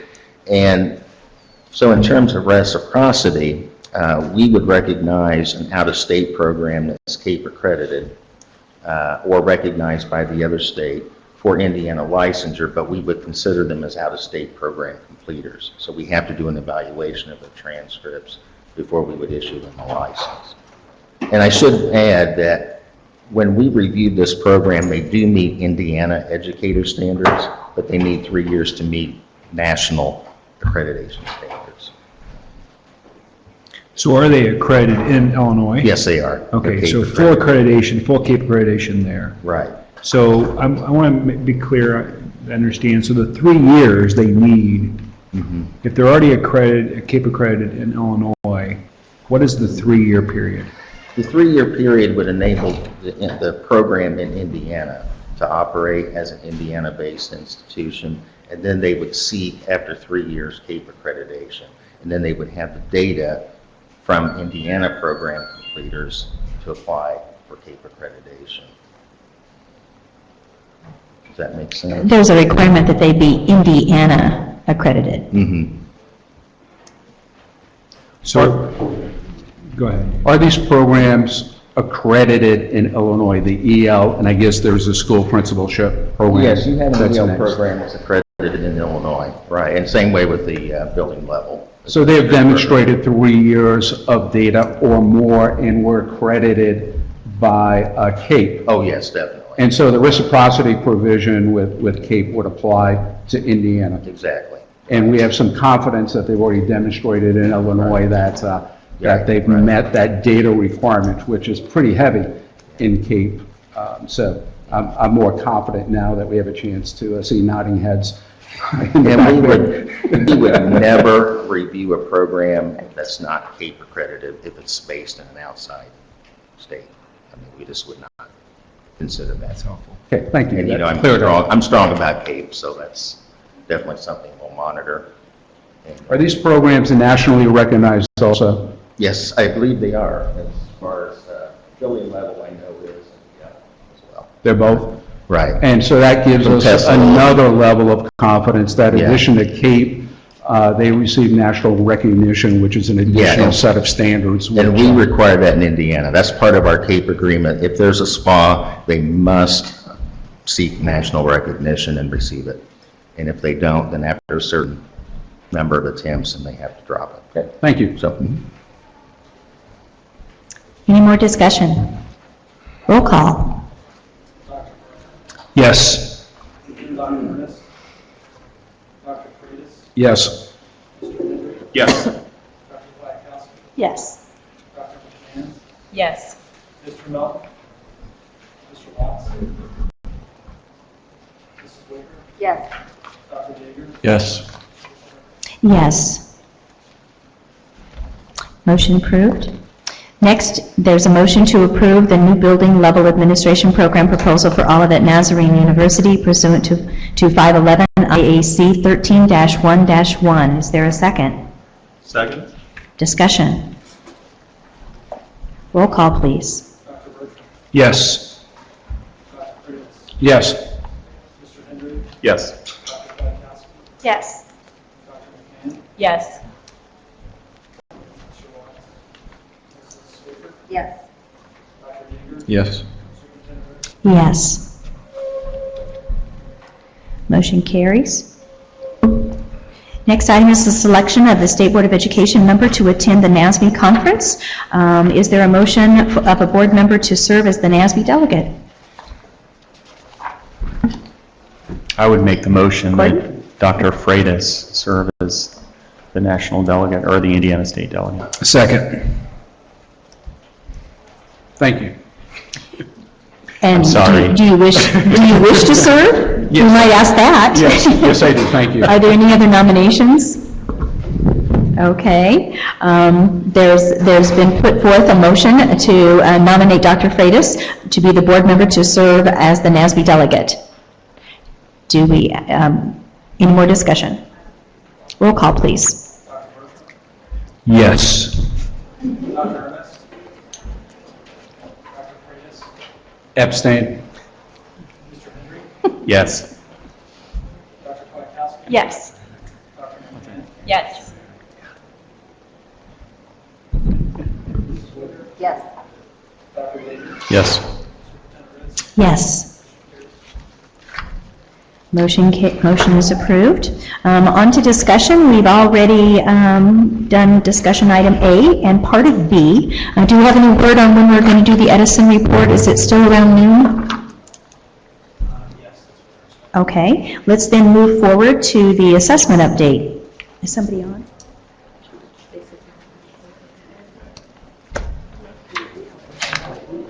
I don't think so. I don't know.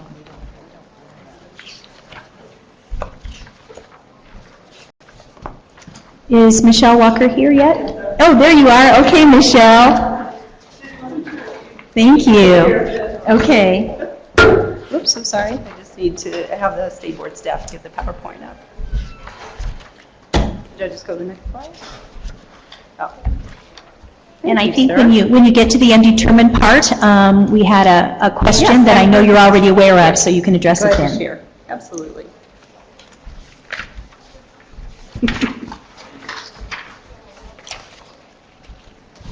Good morning. It's a beautiful day.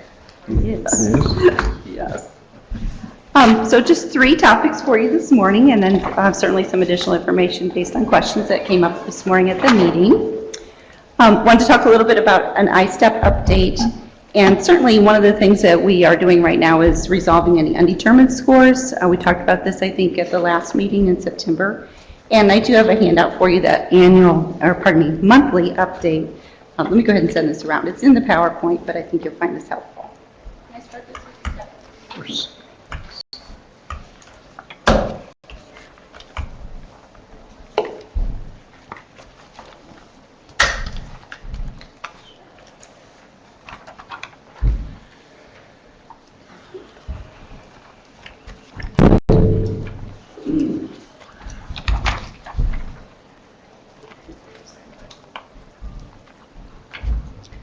So anytime we can match a student between Part 1 and Part 2, we certainly do that.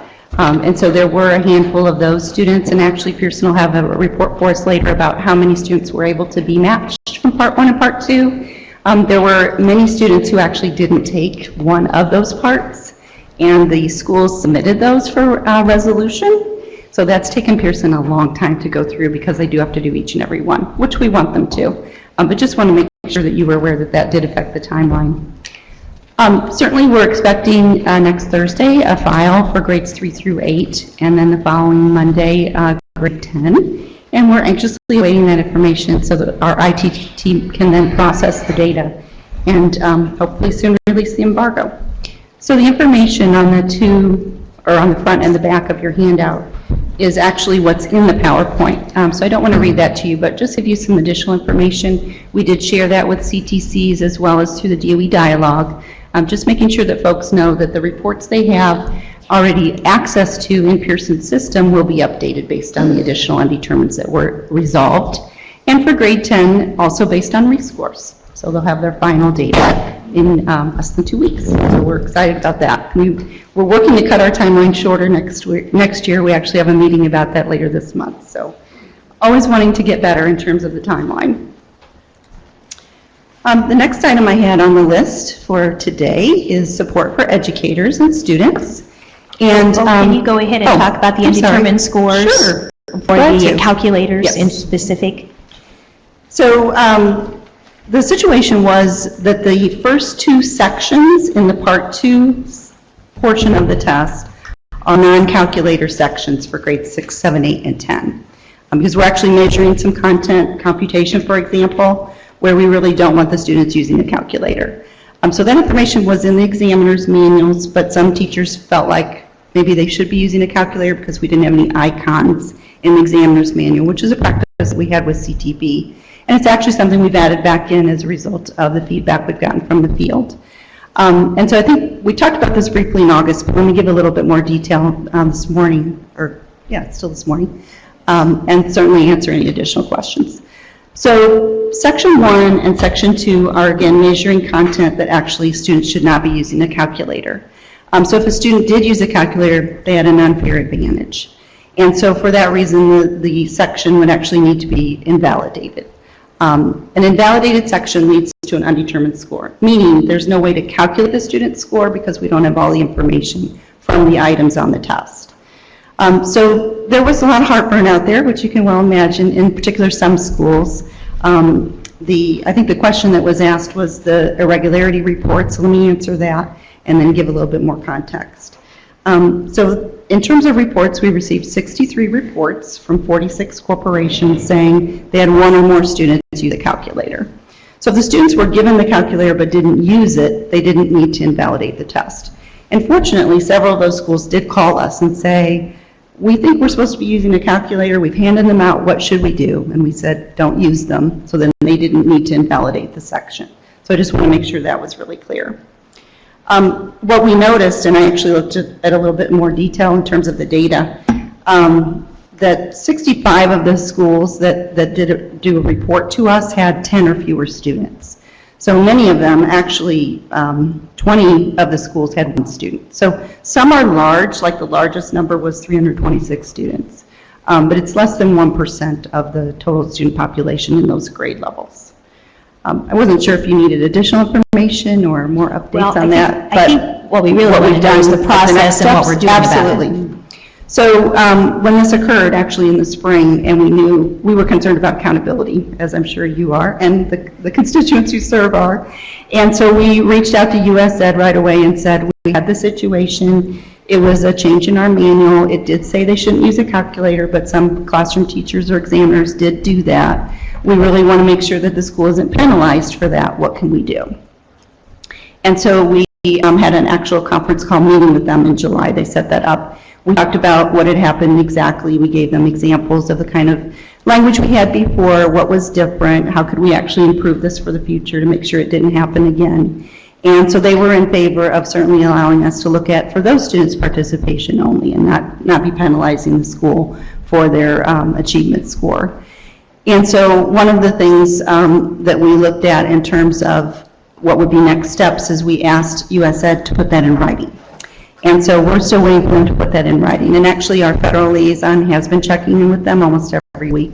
And so we've been communicating to the superintendents that have asked. I think Dr. Kwiatkowski, I'm not sure and don't really need to know who it was, but we have 3 superintendents that have been really good about saying, do you know anything yet? And we've certainly been keeping them updated.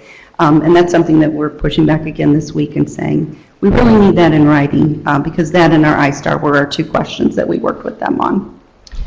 So we have verbal from we do the have department verbal, to move right. ahead, but we don't have it in writing yet, and that's what we And we want to make sure we have it in writing.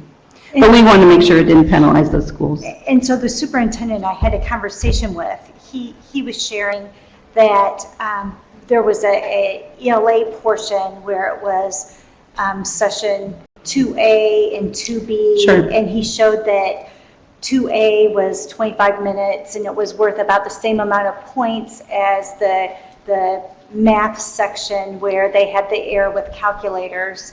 And so for the ELA portion, the state made the decision that we would not count 2A. And so his question was, as a board, can we make that same type of decision? because he's from a smaller district, so if you take half of his students, Yeah. It's a big and then chunk. when it's time to calculate accountability, that's, you know, when you only have half your students, you worry about if that truly is a true reflection. And so those were questions that, you know, are you know, you have Right. the expertise with that. Sure. So 2A and 2B, this is back in part one. So part one actually had 3 sections of the ELA test. Part 2 had 3 sections of the math test also. We can talk about that in just a moment to do a comparison. But so I don't know how familiar you are with part 1, but just to refresh your memory, that's the open-ended items. The first part, or the first section in part 1 is where students actually read a passage and they answer some short answer questions, which we call constructed response. So they're answering those questions with going back to the passage and really looking deep and looking for evidence and answering the questions. Section 2 was read a passage that's going to be the same passage for the writing prompt. So in section 2A, read the passage, answer 2 multiple choice questions, and that really kind of gets the student used to the reading passage themselves, and measures reading comprehension. And then we're going to read the passage again and then do our writing prompt. What we found was we had some schools, for whatever reason, that actually had students do the writing prompt, then go back and do 2A. Once they've read the passage with the writing prompt, which they can read aloud to a student with disabilities, because now we're measuring writing, if that makes sense. So read the prompt, answer 2 questions, we're measuring reading. Read the prompt again, can have it read aloud at that point. Now we're going to measure writing. So if students had already heard the writing prompt read aloud, then they were at a disadvantage, or an advantage really, actually, for 2A. 2A was 2 questions, again, the 2 multiple choice questions that when we looked at our blueprint, we found we did not need those. So we actually had the unique opportunity to say, we won't need these in our blueprint, we won't have to use those, we won't have to say those students can't get a score. And that was a really good question that the person had asked me about comparing it to the math. So in the math sections, again, 3 sections in part 2. Section 1 has anywhere from 5 to 12 questions, and section 2 has about 23 questions. So unfortunately, we wouldn't be able to live without those questions to have a score for a student. But again, I think that was certainly a fair question. I'm glad we were able to clarify. Thank you. You're welcome.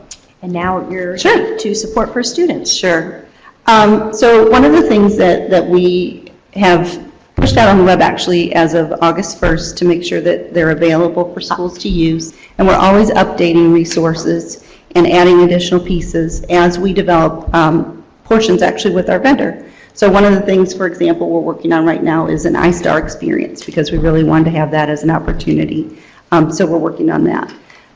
These are probably not new to you, so I won't go into great detail, but just kind of highlight each of these and certainly answer any questions that you might have about the resources. The blueprints themselves are certainly big picture, and they're really not meant to be the minutiae of the instructional program, but really to give kind of a good feel, especially for curriculum directors and also for principals and building leaders, about kind of where are the big buckets in terms of a set of standards within a content area. So it's kind of that transparency about what portion of the test is actually going to be designed around each of the big picture items or large standards or reporting categories. The next one is one that teachers really, really love, and this is our instructional assessment guidance. This is that granular view. What it does is it really helps teachers know how many eggs are in each basket, not just for the assessment, but really to think about future learning for the student, and really what does the student need to be successful after they leave us after K-12. So these are designed, and I'll show you an example here on this next slide. This is an example of a grade 5 math one. And it says all the standards are important, but some are more important to student learning for 6th grade, for the future, and those are marked with a check plus. So those are what we call critical content. And so as a teacher is planning instruction, hopefully the teacher is using this resource to know, wow, half to 3/4 of my time really should be spent on critical content for students. And then another half of the time would be important. And there are some additional pieces that students do need to know, but they're not as high a priority. And when the teacher's time is limited, this helps the teacher prioritize and hopefully address the learning that's really needed in that grade level with those standards for students. Are these discrete concepts, or Are they scaffolded concepts? These are kind of at the standard level, so they're not the individual concepts. Great question, by the way, because the way for a teacher to determine also what needs to be done within that standard is through formative assessment or using diagnostic assessment or other classroom practices that the teacher is using, observation. I need to teach section or standard 5.6.2, but what do my students already know about that? One of the things we want to make sure teachers aren't doing is teaching content students already know. And so we're just trying to say these are the priorities. You want to make sure your students know them. If they already know them, what can they move forward in terms of their additional learning? So it's certainly at a, not so high as English as a category, but really getting into the weeds of the standard in English. But then those individual skills that you're referring to really are at the teacher's discretion based on his or her students. Item samplers. Folks are always wanting to see examples of the test, and we appreciate that, just so that the students and the teachers and parents have a good handle on what does the item look like, so there are no surprises. Certainly, they can use these for instruction. That shouldn't be the main focus of instruction, but we want to be transparent, and so item samplers in applied skills especially, but also we're doing more and more with our Part 2 items, especially because we have drag and drop and some other tech-enhanced items, and that really leads to our experience opportunities with both Pearson and iStar. We had to take a break when we weren't able to release an item for 1 year, but now we're back on our regular schedule, which teachers really appreciate, and that is being able to see the previous items, so the items that were part of the test in spring 2016. What does a 6 paper look like in the writing? What's a 5? What's a 4? What can I do with my students if they're really struggling and trying to get a 3 paper to a 4? What are, we call them annotations. It's kind of a fancy word for descriptions of each score point.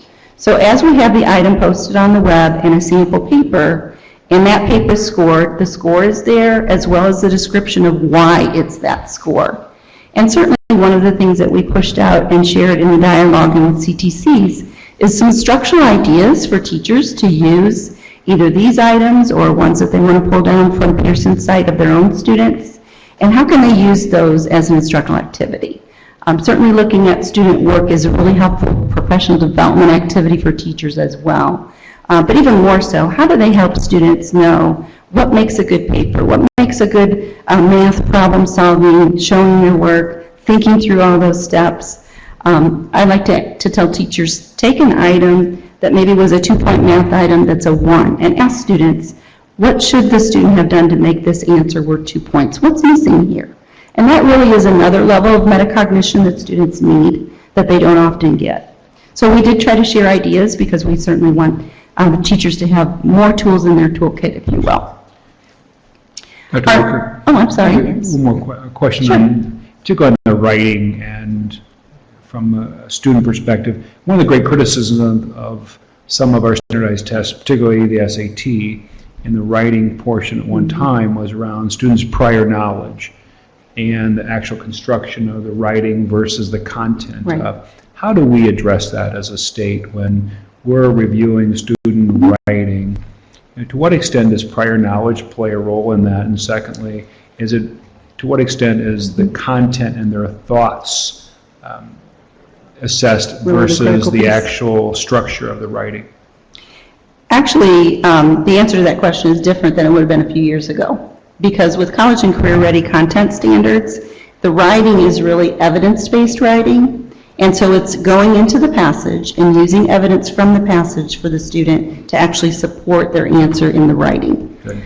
So that prior knowledge concern has gone away, which I'm grateful to say, because I think now we are scoring based on, is it in the passage, have they used evidence, and there are a variety of pieces of evidence in there, but did they pull evidence and support their answer from the actual writing prompt? Are they penalized or rewarded for knowledge gained outside of those passages? Neither, because we actually don't use the knowledge that comes outside of that passage in the scoring. Okay. Yeah, great question. Thank you. You're welcome. Carrie? We do appreciate, I mean, anything we can have obviously helps. Right. And the more samples we can have and to show them prior tests. it's always funny to show the kids, you know, other students' answers and Right. have them try to score it, and Right. they, you know, they're shocked. By That's a good someone else. activity. What's fun is that show them someone else's answer and they're shocked and they go, oh, I would do better than that. And of course, you know, you would hope so. That's right. In math, I have not looked recently, and I focus on English. Has the math reference sheets been released? I know that it Yes. Yes, and we look at those every year. for those, Yes. so I want to make sure that I ask. We made one change to a reference sheet. We double-check them all every fall to see, based on the items that we know we're selecting for the test form, do we need to add anything additional to the reference sheet? And we added one additional piece, and I don't have it on the tip of my tongue right now. It was in grade 10. But yes, those reference sheets are available. And we want them used all year. That's your point, I think. The point is, you know, the Right. sooner we can have it, the sooner the kid can have it sitting Right. next to them, the more they're used to using it and referring to it, the Right. better off we all are. And it really isn't anything new that the student shouldn't know, but it's actually a helpful tool. Right. And we do appreciate it when teachers use that in instruction. Thank you. You're welcome. On the experience opportunities, one of the things we've been working with Pearson on is expanding our experience online testing opportunity. Again, this is posted on the web so that any teacher, parent, student, any member of the general public can certainly experience what a student experiences on the test.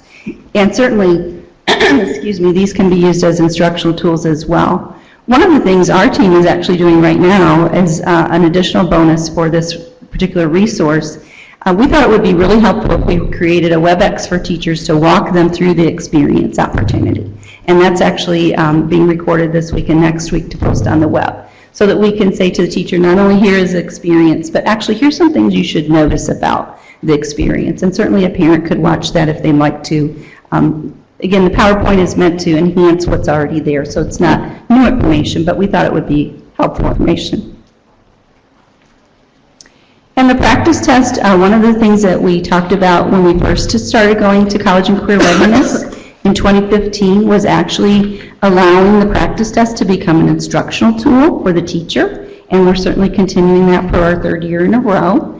And so we produced actually examples of the ways that teachers can use these items for practice for students. If teachers would rather give the practice test as a real practice test, if you will, saying to the students, you may begin and modeling that whole testing scenario, they can certainly do that. So it's designed to be used either way. One of the things we have tried to do is really minimize the number of items on the practice test so that we're not being intrusive on instructional time, even though it can be used instructionally, but really making sure that we do have enough items to represent the items on the test appropriately. So we've been trying to be super mindful of that as we've been looking at those practice test items.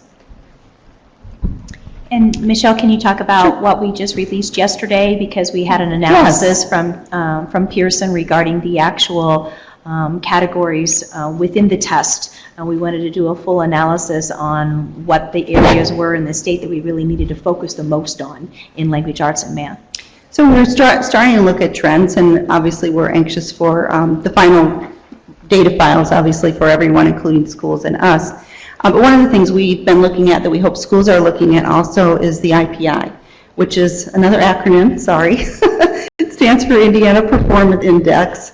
And it's a fancy way of saying for each standard, if there had been 100 items, how would students have performed on this standard? And so we give feedback to each individual student on each standard to say, here's what the cut score, it's not really a cut score, but a cut score might be for this standard, and here's how you performed as a student on that standard. So you have work to do, or you can celebrate your success. And so one of the things we've been wanting to do, and we've been working with our college and career ready colleagues at the department, is look at, so what are some instructional practices that maybe would be helpful in our state as a whole as we look at those IPI scores from one year to the next. And certainly, the resources that were released yesterday, to your point, Superintendent Ritz, are meant to support and really provide further help to teachers to think about some of those areas that need a little bit more support, but maybe not for their students, and that's where they need to dig into their own data. But as a state, we really wanted to be transparent and say, here's some things we're working toward, here's some instructional activities. Really, it is all about instruction. The purpose of the assessment is simply to measure whether or not students are learning. And so we're really trying to focus that back on the content and the instruction. Leanne? So first, yesterday, I know you sent out information with many resources all in one location, and that will be very helpful to school folks. So thanks for doing that. You're welcome. Before we move on to the formative assessment, I keep thinking back to the superintendent that talked to me about the calculator, not to beat a dead horse here.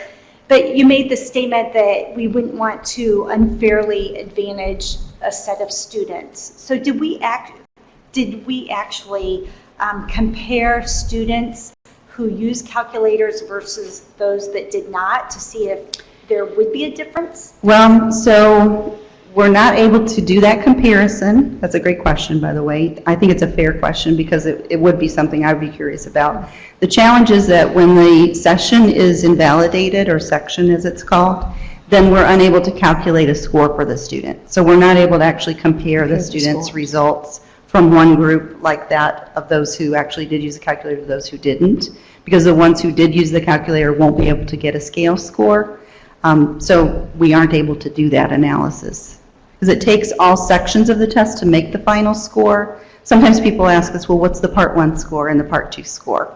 Which is another great question. And actually, it's all combined into one. All the standards are spread across those 2 windows. So we're unable to do that analysis. And so this is probably going into weeds, but to invalidate or to say they're undetermined, you have to mark it somehow. Can you unmark it to do a comparison? And then if you see, I'll have to ask that question. I don't know the answer to that, but I'd be glad to check. Okay. Yeah.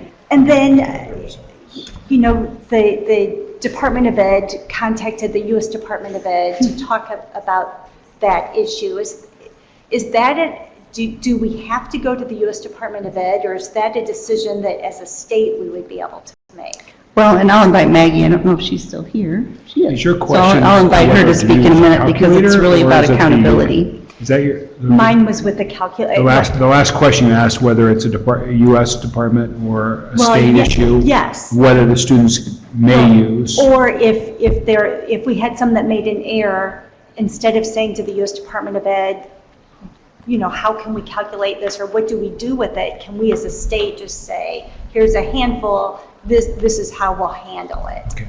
And so that's my question. Yeah, so let me answer the question and then invite Maggie to answer the remaining part since she's our Director of Accountability. So I think part of the challenge is that when the student uses the calculator on a content piece that's measuring a skill, like computation, that's an easy one to think about. If they use a calculator and they're not a student with a disability with an IEP that actually specifically calls for that, then we aren't really measuring whether or not that student can compute. We're measuring how well they can use the calculator. So that's really where the heartburn comes in terms of not being able to count those items. Without those items, we can't actually calculate the student's score. So we knew that we wouldn't have a score for those students. So our concern was about accountability. So when we talked to US Ed, they wanted to know how it happened, and so we gave them a lot of background information about the changes in vendor and the changes. The language still says you shouldn't be using a calculator. That's very clear, but they said this is an easy fix, add your icons back in. And we said, we already are, and so we recognize that as well. But I think the heartburn was, again, over accountability. And certainly that's where we had to go to US Ed and say, can we have permission not to count these students for the school so that they don't harm the school's calculation for accountability. But I don't know if she's wandered up here yet. Oh, well, I'm not the expert. You should come up, maybe. But really the question's around accountability because we can't, it's going to harm them if we count with the undetermineds that they have. I think just taking what Michelle said and adding to it is the requirement for 95% participation. Right. And if we are altering the way that we calculate the participation rate or who counts as a participant versus a non-participant. They participated, they just, Right. so to me, that doesn't seem like that Sure. would be a question since they did participate. Well, I think it goes into our calculation, and to be completely honest, the way that our state, that we've interpreted it is based on the definition of the participation rate, which I think kind of is open for interpretation, but how the department has interpreted it in the past is that if it's an undetermined, that's not a valid result, and there has to be a valid result to count as a participant. So since we were changing the way that the participation rate would be calculated and who would count as a participant. We wanted to ensure that that was clarified and checked with the feds for to ensure like we were in alignment for the 95% requirement on how we were calculating that. And so, just to be clear then, if a school has an undetermined and it may not be this calculator issue, that might count against them with participation? I don't know if schools understand that. Yeah, so that is how that's how our system has been set up to do participation, even prior to the new system. So and we've been in talks with state board staff as well about looking at that in our rule. And looking at how we have defined participation rate and how it's been applied. And since we're making adjustments for ESSA, that's one of the areas that we've also looked at and ensuring it's in alignment with whatever definition ESSA has. I have a need to go back to the calculator issue. I was just, if I can add one thing. Sure. Excuse me, Dr. Yeager. I think that's why we also pushed back with US Ed, because schools were concerned, because they do recognize what an undetermined means. And so we wanted to, on their behalf, talk with US Ed and try to get some sort of resolution that we felt like would be fair to them. So thank you for asking the question. I'm sorry, sir. So my understanding is there's a missing calculator icon in the test booklet that caused this whole thing. Well, for about 1,500 students of the 320,000 in those grade levels, yes. So the answer to that is yes. So the calculator icon was another reminder not to use a calculator. So in our examiner's manuals previously, we had directions that said don't use a calculator, and also CTB always used a picture of a calculator with the no symbol over it, which wasn't something that was part of Pearson's practice when they produced manuals. And what we felt like was that we should go back to that, because that might help, even though the language was there. If the icon was a helpful piece, we certainly wanted to reinstitute that. So the answer to that question is yes. Yes, in the examiner's manual, yes. Is there a practice or a procedure in place to make sure that that does not happen again? Yes, and so we're already starting to review our manuals for this year. We're going to specifically talk to our CTCs about that to make sure that they're... Talk to who? Oh, I'm sorry, our corporation test coordinators. Okay. CTC for short, I'm sorry. Another acronym. But yes, certainly, because even though it was only about 1,500 students total, some of them were in more than one section, and so we certainly felt like for even one student, if we can do something that would be more helpful for the educator who's administering the test, we want to make that change. I'm glad you continued with even one student. Yes, because I was going absolutely. to come out of my chair if you said. Oh, just for no, I think you know me well enough to know that. So was this a test provider issue or DOE issue or both? Yeah, I think, well, I mean, I think obviously we're ultimately responsible for the directions that go to the field, and I think because when we moved to a new vendor and that wasn't part of their practice, but the language was there, we approved that, and I think we found that that's not enough, and so we want to go back to our previous practice. CTB had a unique way of putting that icon in there, which is not something that all vendors do, but we would like to do that with Pearson, and they certainly are adding that back in. Can I ask a question just as you're going with that? When you say it was in the language, are you referring to like it literally says and what the teacher reads aloud? Yes. Yes. Do not use a calculator. It does. So what the teacher reads before With that they, being said, I have a really hard time.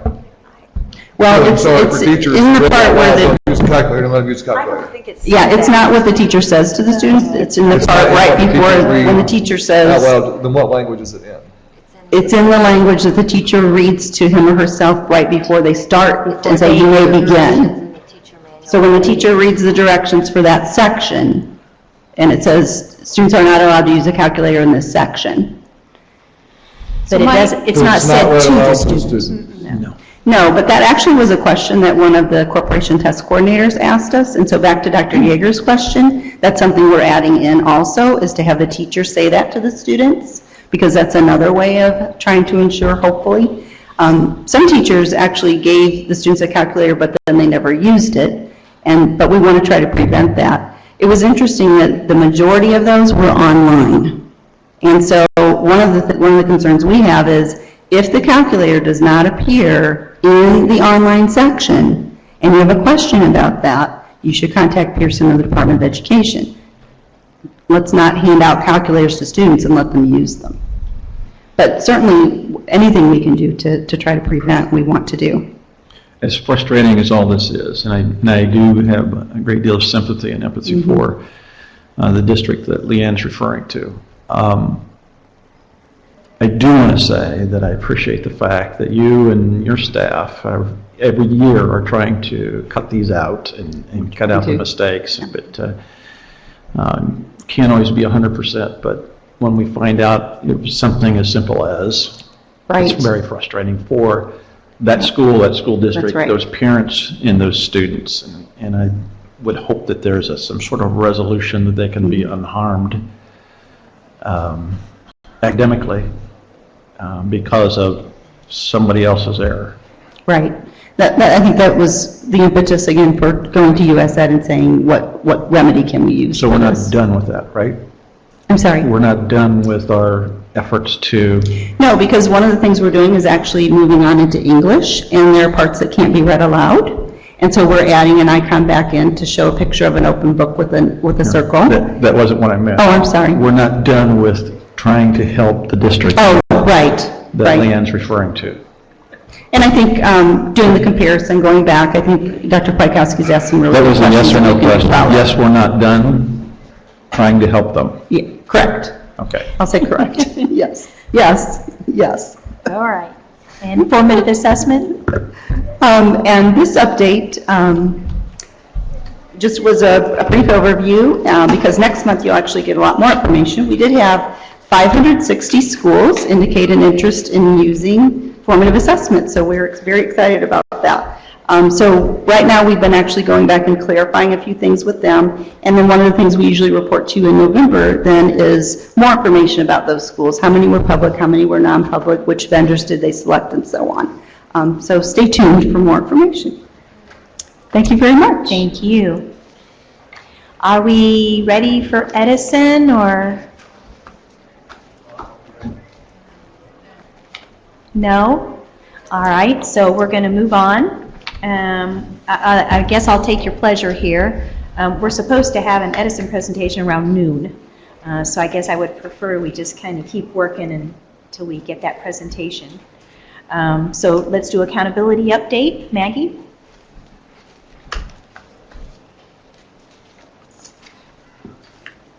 Is Maggie here? Oh, there's she coming. I can't see you because of the pole.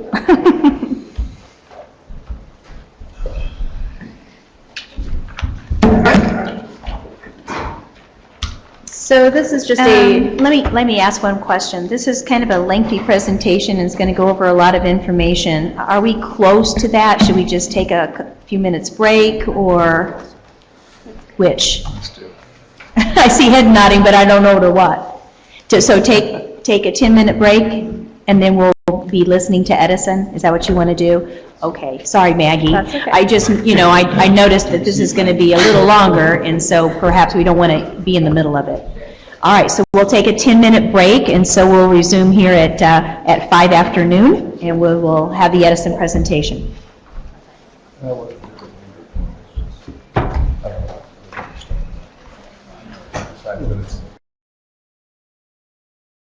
A healthy school environment where teachers really enjoy working in a supportive, safe school, and supporting all the students in the environment. So teachers come to work at Roosevelt. Our staff retention, although staffing has been a challenge throughout the state of Indiana in finding the best teachers in America, we have maintained a high percentage of staff retention and also staff attendance. And we're continuing to work to make sure that we continue on that upward trajectory. We have programs in place for staff, just like we do for students, where the administration works hand in hand with staff to provide incentives, and also asking staff for their input on how to make the community a greater, safer environment, and also looking at the academics of students. Teachers feel like they have a voice, and that makes them want to continue to be here. Next slide, we outline our professional development priorities. We provide professional development for the entire school, including teachers, security, operations staff, and we also differentiate our professional development based on the growth needs of all of our staff, based on their previous year's ratings, and based on, number one, where our students have fared in terms of their state testing, in terms of the NWEA MAP assessment, and the observations that we're picking up and that we're seeing as we go and walk through. And this is not only with the administration in the building, meaning the principal, the academy director, the dean of students, and the student family support director, but we're also partnering with our outreach workers who come in and facilitate professional development and conduct observations and give us meaningful feedback in order for us to continue to help our teachers grow. The priorities for this year have included unpacking the standards, making sure that teachers and staff have a great understanding and grasp of what the priority standards are, how we measure them, how that language translates into lesson planning. Our administrators work with our teachers to ensure that they have targeted, laser-focused lesson plans that really get at the heart of student learning and making sure that standards are being covered. Another area of focus is writing objectives, making sure that those objectives relate right back to the standards and that they're aligned with the assessments that administrators and the outreach workers are going to see when they come in and observe in the classrooms. And then finally, how do we measure learning? How do we know whether students are learning?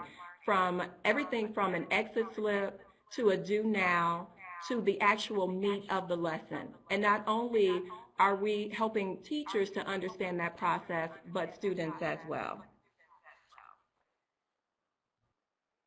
Here we have our goals, first goal being to set high expectations and really work around providing work that is intellectually challenging for the students.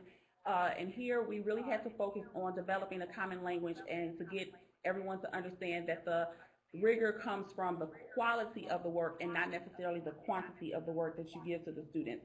And so we work day in and day out to make sure that everyone is speaking the same language and everyone is defining rigor in the same way. Additionally, the work that we've done with our outreach coordinators, Jennifer and Christine, that has been had a substantial impact as well because they've developed, number one, relationships with the staff because they go into the classrooms. And at the end of last year, after our SIG monitoring visit, we sat down and kind of developed a plan to say that there will be debriefing sessions and how will the observation feedback be communicated to the teachers in definitely a timely manner. And so we really want to look at the assessments and making sure that the assessments that we use in between NWEA and, of course, administration of ISEP, that those are aligned to the standards, and the outreach coordinators have been very helpful with that as well. The second goal around using a variety of pedagogical strategies, once again, that's been based in the research from Robert Marzano, what works in schools, and of course partnering with the outreach coordinators as well.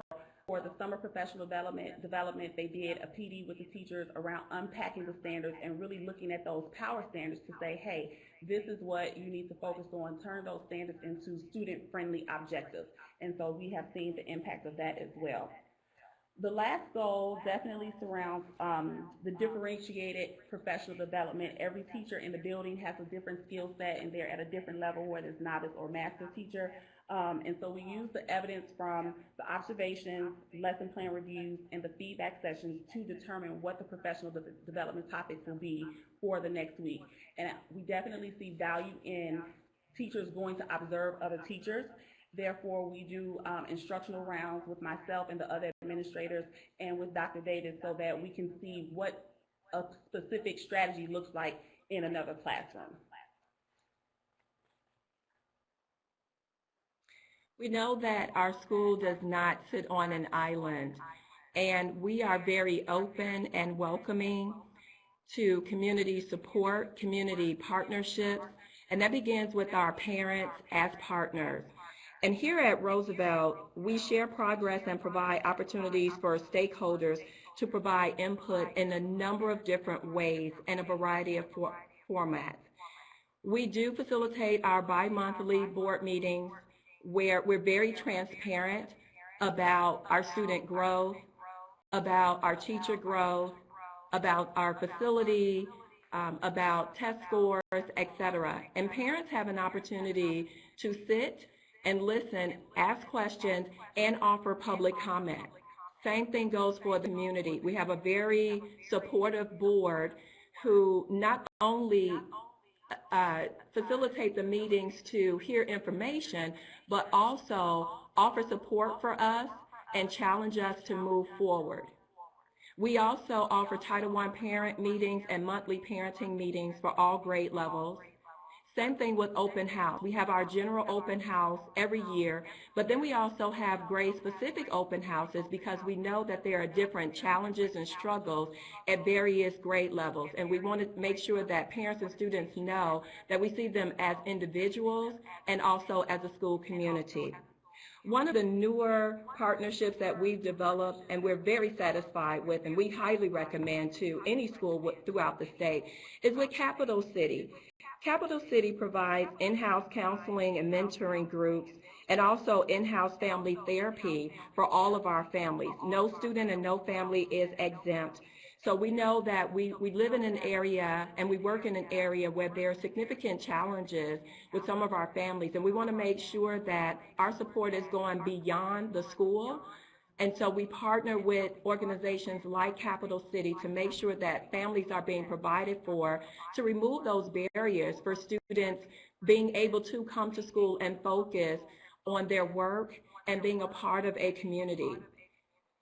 Two additional new opportunities that we've been granted, and we love these partnerships.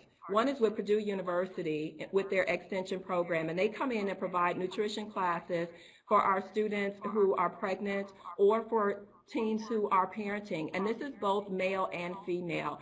And so we teach not only students how to have healthy minds, but healthy bodies. And if they have children, we want to make sure that we are beginning a cycle of success, beginning with nutrition and the teens and their children.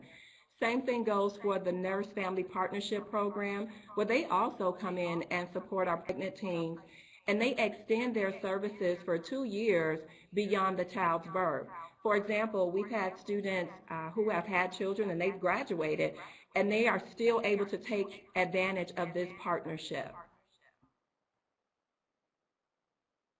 Our next step, as it pertains to the goals that Ms. Henry has outlined, is simply this: to continue to implement and prioritize our goals, to make sure that we're monitoring our goals on a weekly, daily, and monthly basis. And we do that in a number of ways. We, again, partner with our outreach coordinators to make sure that we're on track. If there's any new information that we need to be aware of from the state board, they share that information, but they also come in, and after their observations, they debrief with the principal and the leadership team to make sure that we're paying attention to not only highlighting those areas of growth and those areas where we've done a really good job with our staff and our students, but also to identify those areas where we may need additional support in terms of teacher growth and development, professional development. We use that opportunity to also take advantage of their expertise as we analyze our NWEA data. We are testing, in the middle of testing currently, and we will be analyzing that data to see where we fall. And at that point, we'll make adjustments to our goals. Specifically, sometimes we will realign our resources, both human and capital, to make sure that we're meeting these goals for teachers and students.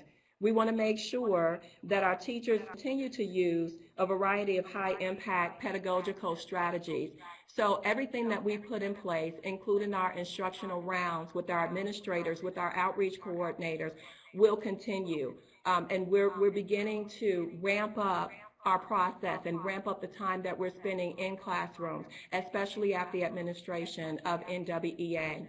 We're happy to report that we have our core teachers and all of our administrators who will be attending the regional NWEA trainings to make sure that we're staying on top of all the learning, making sure that we are implementing that cycle of continuous improvement and instruction based on the data that we're seeing very accurately. And then lastly, high expectations is the name of the game. We set those high expectations for all students and staff, and we continue to monitor what we're doing and all of our interventions that we have implemented throughout the year to make sure that students are being challenged, that we have rigorous instruction, and that students are demonstrating mastery, and that they know what are the next steps in their process, not just the teachers and administrators, but making sure that students understand how to get to that next level, how to create goals for themselves based on the data that they're seeing, that they have produced. And then lastly, when we accomplish our mission, we celebrate. We have a culture of celebration, and we believe that that's very important to recognize growth in both students, teachers, and administrators. Thank you.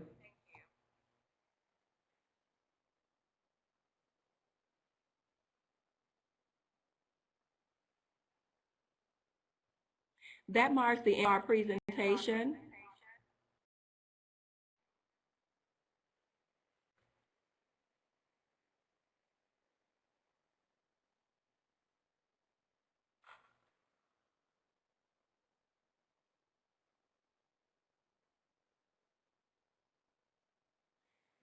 Hello, State Board, can you hear us?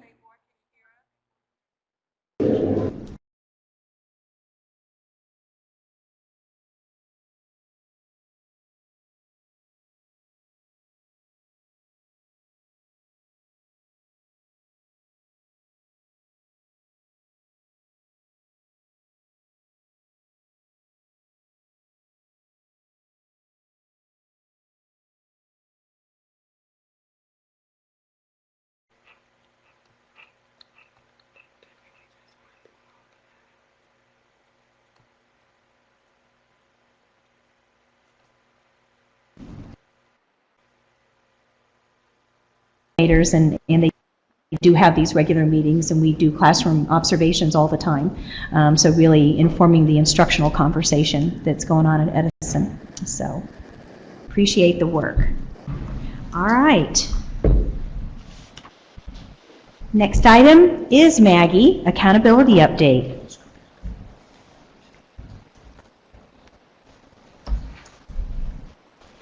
Was this paper here something we were supposed to see? It says overview of strategic plan to transition Roosevelt. It seems like they lost connection. Okay. I need an update from our consultants, Gary, working on behalf of a resolution passed to establish an innovation network school up there. Okay. So we'll follow up with that update In November? Okay. All right. Thanks. Thank you. Okay. So this is just a somewhat brief update on the last two meetings of the Accountability Committee. The first meeting we had this month was on September 12th.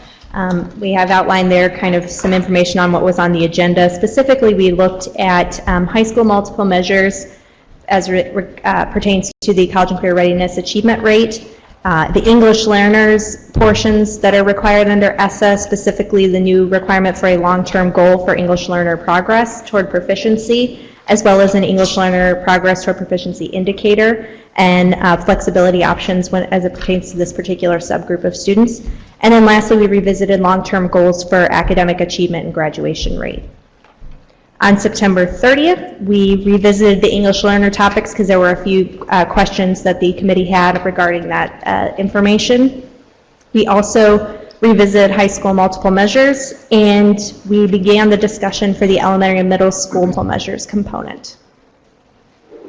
So starting with the high school multiple measures discussion, so just quickly there is an outline of the requirements for the high school multiple measures under ESSA. So this falls under the school quality and student success indicator under ESSA. And specifically, we looked at student access to and completion of advanced coursework and post-secondary readiness as it pertains to your high school multiple measure.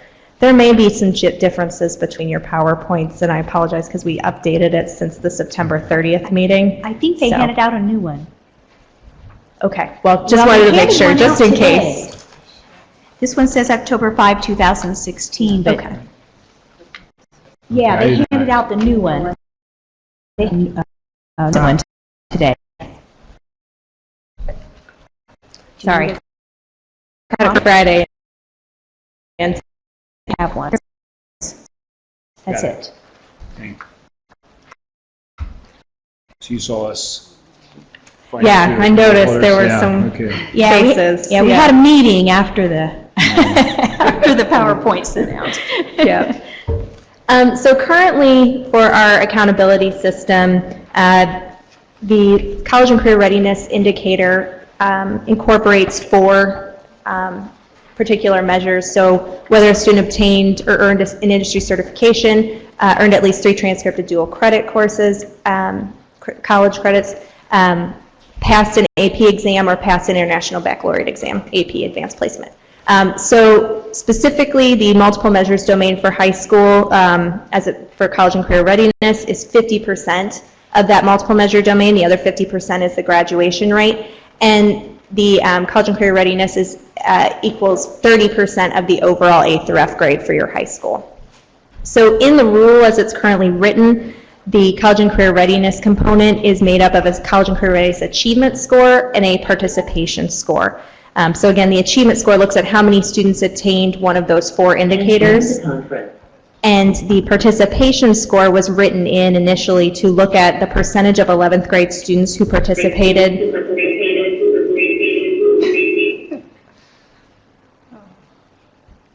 Sounded like a horn.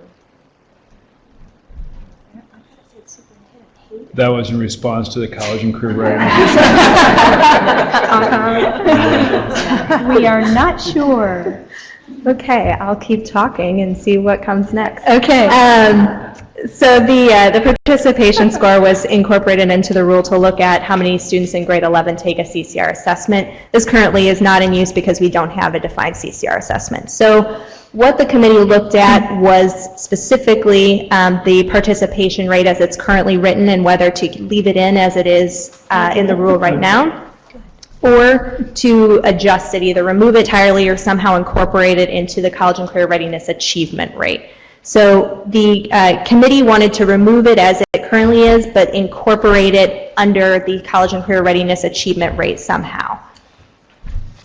I have a question. Sure. Is Yes, it Vince? appropriate to- Yes, All right, please. so, as we think about college and career readiness, and I'm just curious, what evidence do we have that a student that passes an IB exam is college and career ready? That that's a true measure of college and career readiness. And I mean, I could substitute an IB or a number of things, or even taking a dual credit course in terms of college and career readiness.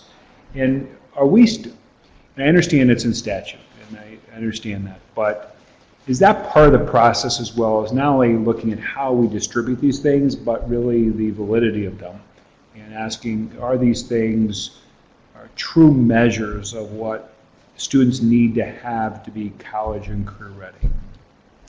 Sure. I can kind of give my response, and I don't know if there's anybody else on the state board that wanted to chime in as well. But through this process, the question is raised, do you want to maintain the current and add to, looking at what should be incorporated. This was a process, specifically with the 4 that are currently in the rule, that was a process that was really looked at prior to this committee with the accountability panel, when that was revamped, when they revamped the system about 2 years ago. So that was done during that. So we really didn't focus on that too much. We really looked at whether we needed to expand the college and career readiness if we're encompassing everything that is college or career ready in our current indicator. As far as the International Baccalaureate, specifically the exam, sorry. Yeah, it wasn't, I just had to use one example. Sure. Right, yeah, so it wasn't specific to IB, it was just in general, looking at those indicators, so. Sure. And you know, those who were on the initial panel, feel free to chime in. And those were ones that were identified under the old rule as well. And I think mostly because the idea of the rigor behind the International Baccalaureate exam and the AP Advanced Placement exam, considering the rigor necessary to pass one of those exams, was considered to be college ready. If a student could pass an assessment that was aligned, especially for advanced placement, aligned to a college course that defined and met college and career ready standards. So the committee, I was simply going to point out, this really does go back to the original A through F that rolled out in 11 and 12. And the high school model at that time was actually reviewed fairly highly across the state, and one of the pieces being that focus on the grad rate and the college and career readiness piece. So when the panel was meeting and working on it, my understanding at the time was that the concern wasn't so much on the high school piece, it was more trying to retain pieces of that worked, and working to make sure the 3 through 8 piece worked better. That's specific. Thanks for clarifying. I wasn't necessarily involved in the panel, but Or just ask it another way, and just not necessarily for a response, just framing it a little differently. If students use IB again, pass an IB exam, can we say they are college and career ready? And under this rule and expectation, what does that say to students as well as employers? So again, I'm not asking for a response, but I think it would be interesting to continue to revisit what that piece looks like and how we measure particularly career readiness. sure. so she's getting ready to talk about how we wanted to expand it as a committee.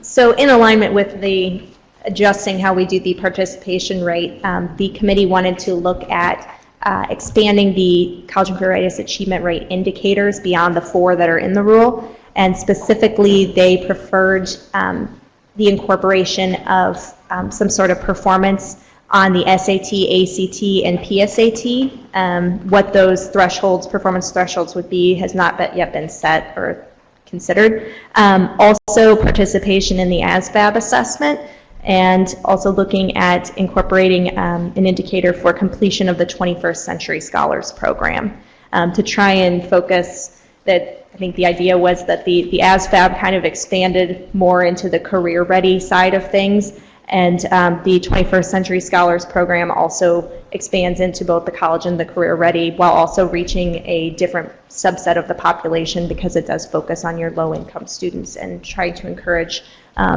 those students to be college and career ready as well. Lastly, for the high school multiple measures, the question was raised whether or not to include other indicators for multiple measures domain beyond the graduation rate and the college and career readiness achievement rate, and the committee preferred looking solely at the graduation rate and college and career readiness achievement rate for that particular domain for high school. Moving on to the English language proficiency goal and indicator. So this is an entirely new component under ESSA for the accountability system. We have to set a long-term goal and interim measures of progress for English learners toward attaining English language proficiency that's measured based on the WIDA assessment. And it has to set expectations that each English learner will make annual progress toward attaining English language proficiency, and that they will attain proficiency within a period of time after their identification as an English learner. So specifically as it pertains to the goal, we looked at a couple of different options. So initially what was presented was first the option of setting a goal at 70% of English learners attaining English language proficiency within 6 years of identification, and that was set on a goal of each student, regardless of their initial identification, regardless of their level of proficiency, has to make at least 0.5 increase annually. So it was a set standard across all students, and 70% was where we saw kind of our bell curve falling, so that's how we set that. The other approach was for all English learners to attain proficiency within 6 years of identification, and this was based on an individualized growth to target approach, where we take the individual student and that individual student's characteristics, grade level, proficiency level upon identification, and consider that and set goals for each individual student that would differentiate. So there were a few questions about these goals and approaches. There was a definite preference to the individual growth to target approach, but there were a few questions that the committee had about that, specifically about expectations as well as interim progress measures. So, yes. What's the rationale behind the preferred option that calls for 70% of students to reach proficiency in 6 years versus, as a goal, all students reach that proficiency within 6 years? Sure. So what we did in looking at this was we looked at prior performance in Indiana. It was on the loss links assessment, which we are no longer on, but it was not as rigorous as of an assessment. We were able to do kind of a cohort approach to see how many students within 6 years attained proficiency on loss links. We saw 67% of students attain proficiency on loss links, which is not as rigorous of an assessment of English language proficiency. So based on that 67% and the concept and idea that WIDA is, because we only have 2 years on WIDA, so we really couldn't do any kind of longitudinal analysis. That 70% seemed ambitious based on prior performance on a less rigorous assessment and a much less rigorous assessment. The other component that we factored in is with WIDA, they recently released information that a level 5, which is proficient, it's on like 1 through 6, 5 is proficient. A level 5 last year really should have been considered as a level 3. So your students who have attained proficiency at a level 5 are really falling at a level 3. They really shouldn't have been considered proficient. So WIDA is reanalyzing their levels. So giving that information as well, we thought 70% was rigorous with the essentially shift in how the levels play out in addition to the more rigorous assessment. Did the group consider a phase-in period, for example, in year 1, if this proposal is accepted, it could be 70%, and then we ramp it up in year 2 and 3 and 4 and 5. I think the goal, I think if we're saying as the state board, 70% goal, English proficiency within 6 years, I'm really not comfortable with that. I think the goal should be much higher, and have students aspire to that, and have schools working toward that goal. And so 70% doesn't seem to be rigorous in the sense of rigor. So one thing that was mentioned, because this was revisited on Friday, it was mentioned that as far as the goals go, we knew we were limited with the loss links data and not having enough data on WIDA, that if need be, we can amend our state plan and our state goals. That is always on the table. So incorporating that into the state plan of saying 70% is our goal right now. However, as we receive more data on WIDA, we may go back and reevaluate our goals. So what's the process on this? Is this a group that's an advisory group to the state board, or are you presenting this as a done deal, or I'm just trying to understand our role in this process. So the committee is chaired by the superintendent. The department has been staffing it and providing the information of what's required under ESSA. Ultimately, the A through F rule falls under the State Board of Education, so you will have to sign off on any determinations that are made. So the committee will provide a recommendation on a final recommendation on all components for the State Board to consider. I appreciate the interim update, by the way, so I think getting our input. My input as one board member is that I think the 70% is not really a goal. It's sort of a mediocre standard. And so I would ask the group to really examine that maybe setting a higher goal initially, or to have a phase-in period start at 70 and then in year 2 ramp it up to higher levels. Steve? I appreciate your comments because we struggled with that during the committee meeting, or the council meeting, with the panel. It's a committee. And we ended up at 70 because, as Maggie described, lost links and the transition from lost links to WIDA, which is the new assessment. In our intent was, okay, let's set this at 70%, which is well above the 57% that we're experiencing, and then come back to the board as we see and get some data, and so we can analyze that and then come back to the board and increase that if need be. So I understand what you're saying. We struggle with that exact same thoughts. And it's good to hear. Gary? And I would say, getting to meet with this committee, the committee group, there's a lot of great discussion and a lot of great dialogue and a lot of back and forth. Everybody on the committee really wants to push and really wants what's best for kids, but is also very realistic, because everybody on that committee is in the trenches, and everybody at the same time is saying, you know, what's a goal that's rigorous, but at the same time is realistic. 100%. We spent an hour and a half arguing on Friday about 100%. We did an hour and a half on 100%. I'm glad you were Not on this section, but on another section, and arguing, you know, what that does when we set ourselves up for something that's unattainable. As much as we'd like to say 100%, you know, a child gets sick and throws up on the test booklet in the middle of the test and goes home and is undetermined, and now I don't have 100% from no fault of anybody. And so what's rigorous but yet realistic? And from this group of people that are in the trenches and yet want what's best for kids, you know, this, after hours of arguing and debating, was what, you know, really came down to, you know, with 57% was what we've attained in the past. This was still rigorous. And so there was a lot of thought put into it. It wasn't just a number of, you know, oh, this should be easy to get, let's go with that because it should be an easy number to attain.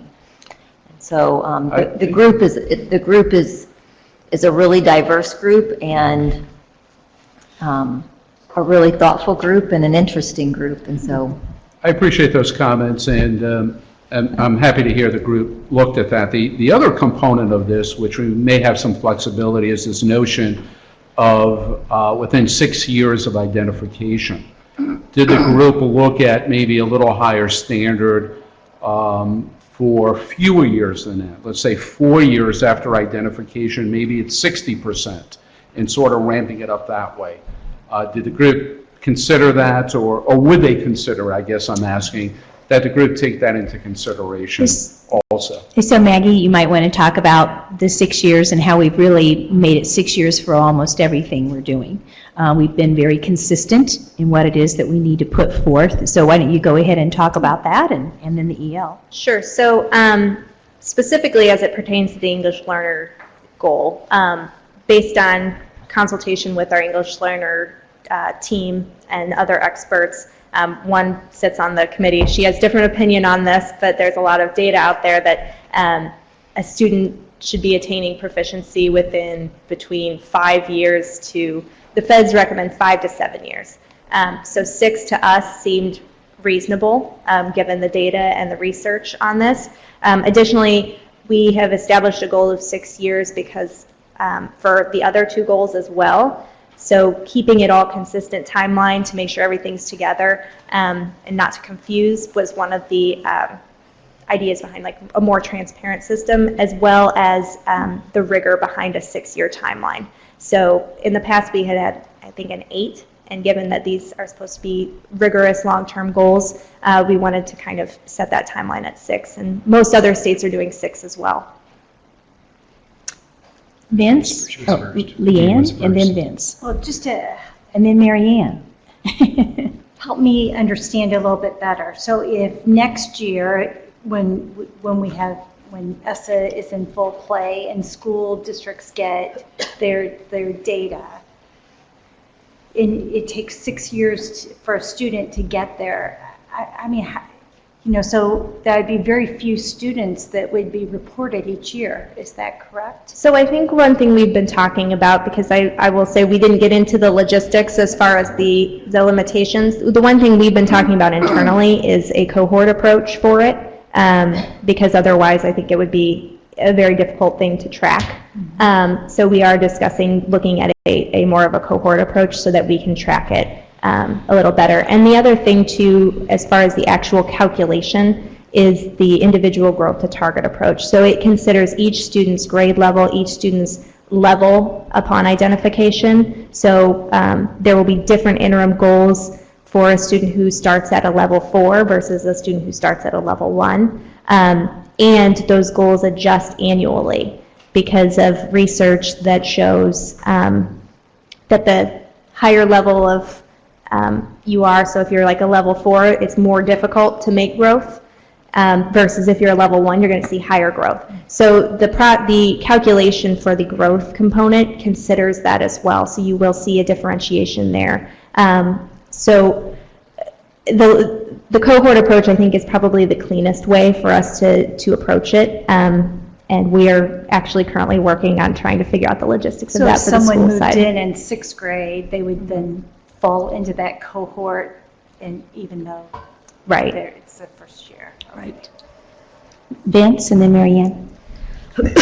This really goes to Dr. Frias's point as well, and we had a law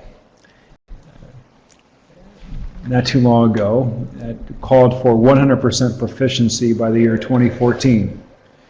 And I remember a conversation once at a school level, and a principal shared with me that he was only one student away from making AYP. And I reminded him that we actually were 150 students away from all students meeting expectations, that it wasn't just one student get over that benchmark. I think the conflict I have with this issue is that our goal is 100%, right? But then how do we factor some reasonableness into the accountability measure and hold people accountable for this? I would not want to be in a school and say, well, out of all these students, our goal is for 70% of you to be successful. The goal is for all of you to be successful. And we're going to do everything possible to ensure that. So I'm wondering if there are some kind of incentives that are, not incentives, but a structure in the accountability system that says, yes, we're going to measure this. If we hit this benchmark, from an accountability perspective, that is a strong measure of success. At the same time, our goal is to continue to focus on the other 30%, or whatever that number is above. And again, that's just the conflict I have with it as well, and I think it's an important issue, but I haven't been in a school in which 100% isn't the goal for everyone. Right? So thank you. Mary Ann? In a perfect world, our students would come to us with enough time to have that 6 years to watch them grow and to support them. And so my question was really similar to what Dr. Kwiatkowski was talking about in terms of how do we see the growth for children that we have for a less period of time. And so your cohort response spoke to that. I'm just anxious to hear more about how that evolves. Sure, and unfortunately I don't have as many details on the actual approach for this cohort structure, but that is the way we're leaning as far as the cleanest approach. Carrie, did you have something else? Well, I was going to ask you, the accountability of this is not. Oh, go ahead.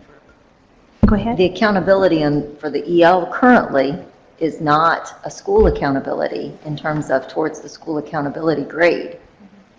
Right. This is not factoring in towards a school grade. This is towards the state's ESSA plan.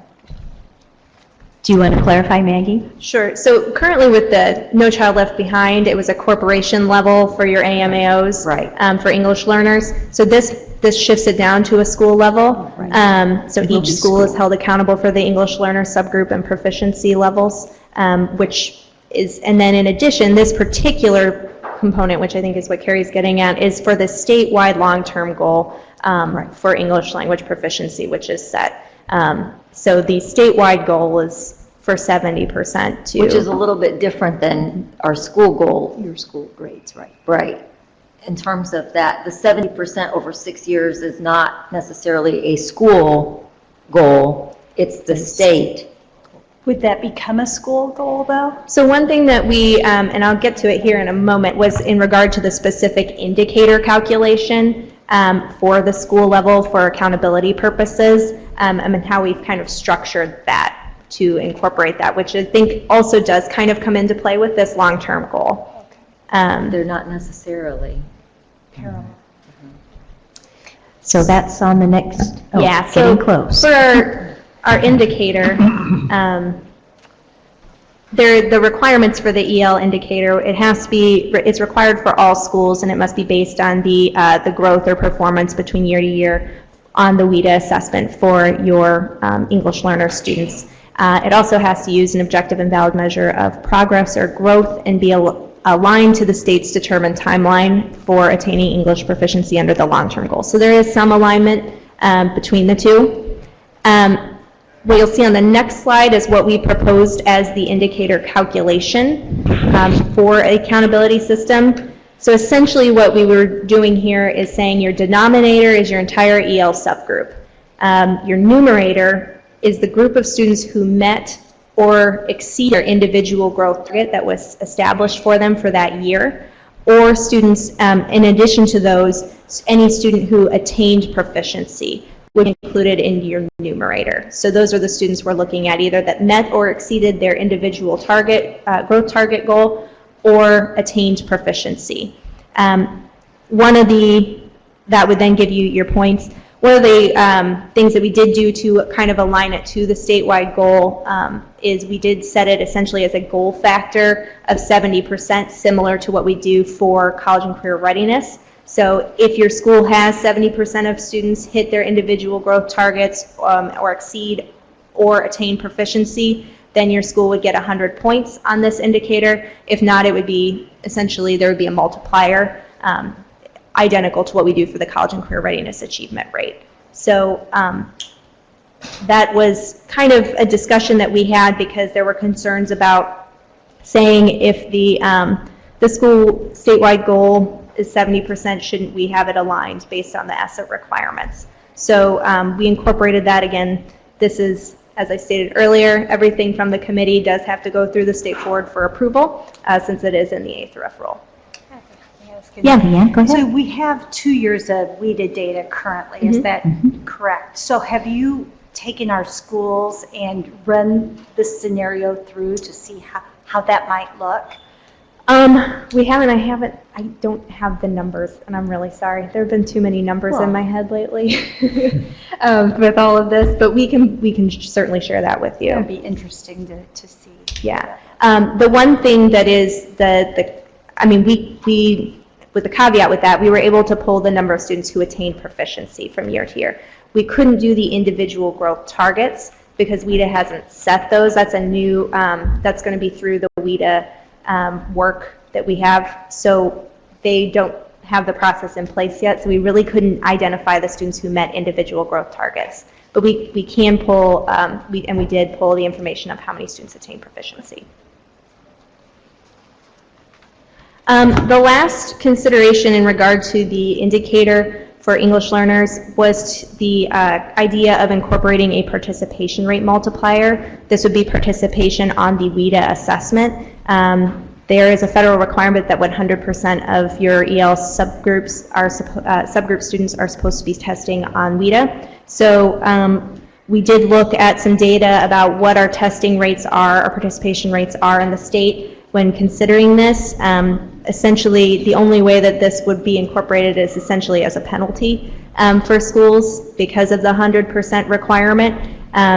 Ultimately, the decision, the preferred option was to not incorporate a participation rate multiplier.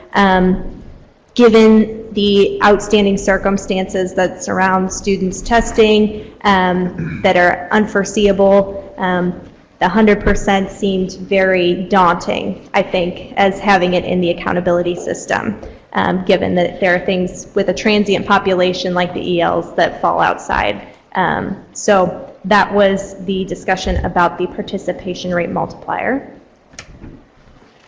The last section for the English learners was in regard to flexibility options. There are two specific flexibility options in SF for your EL subgroup. So the first is how long students can remain in the EL subgroup after attaining proficiency, English language proficiency. The current practice is we retain those students in the EL subgroup for up to 2 years after they've attained proficiency.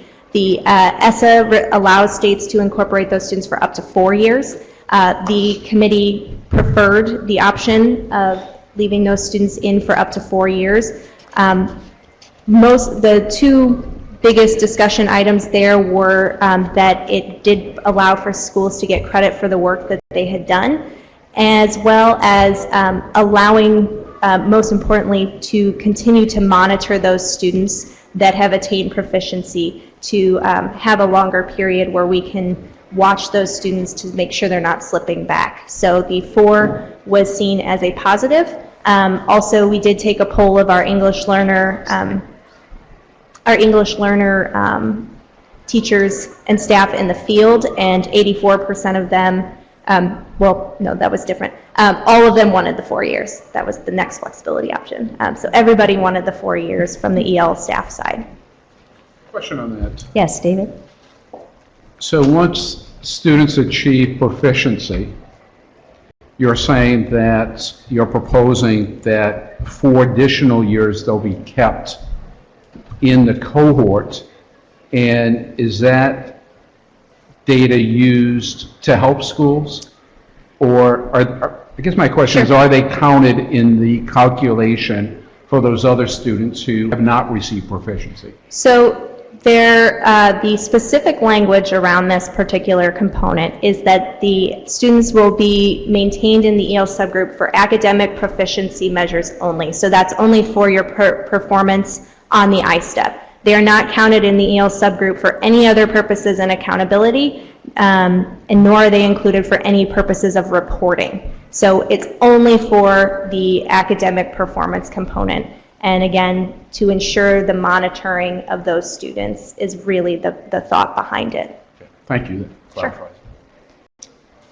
The second flexibility option, this slide gives you kind of the specific statutory language on the 2 options. I'm going to jump to the one that is kind of more plain language for my own purposes. So this regards students that are recently arrived English learners. So these are students who are English learners that have been enrolled in schools in the U.S. for less than 1 year.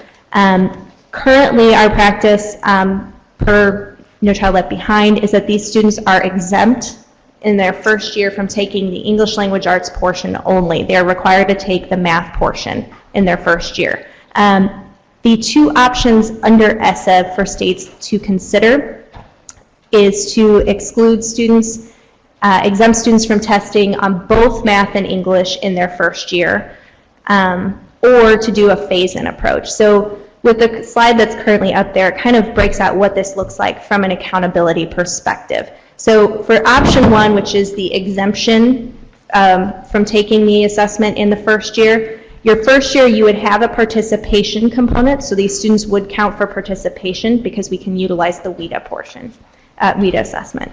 In year 2, they would take the assessment and they would count for performance and participation based on the I-STEP.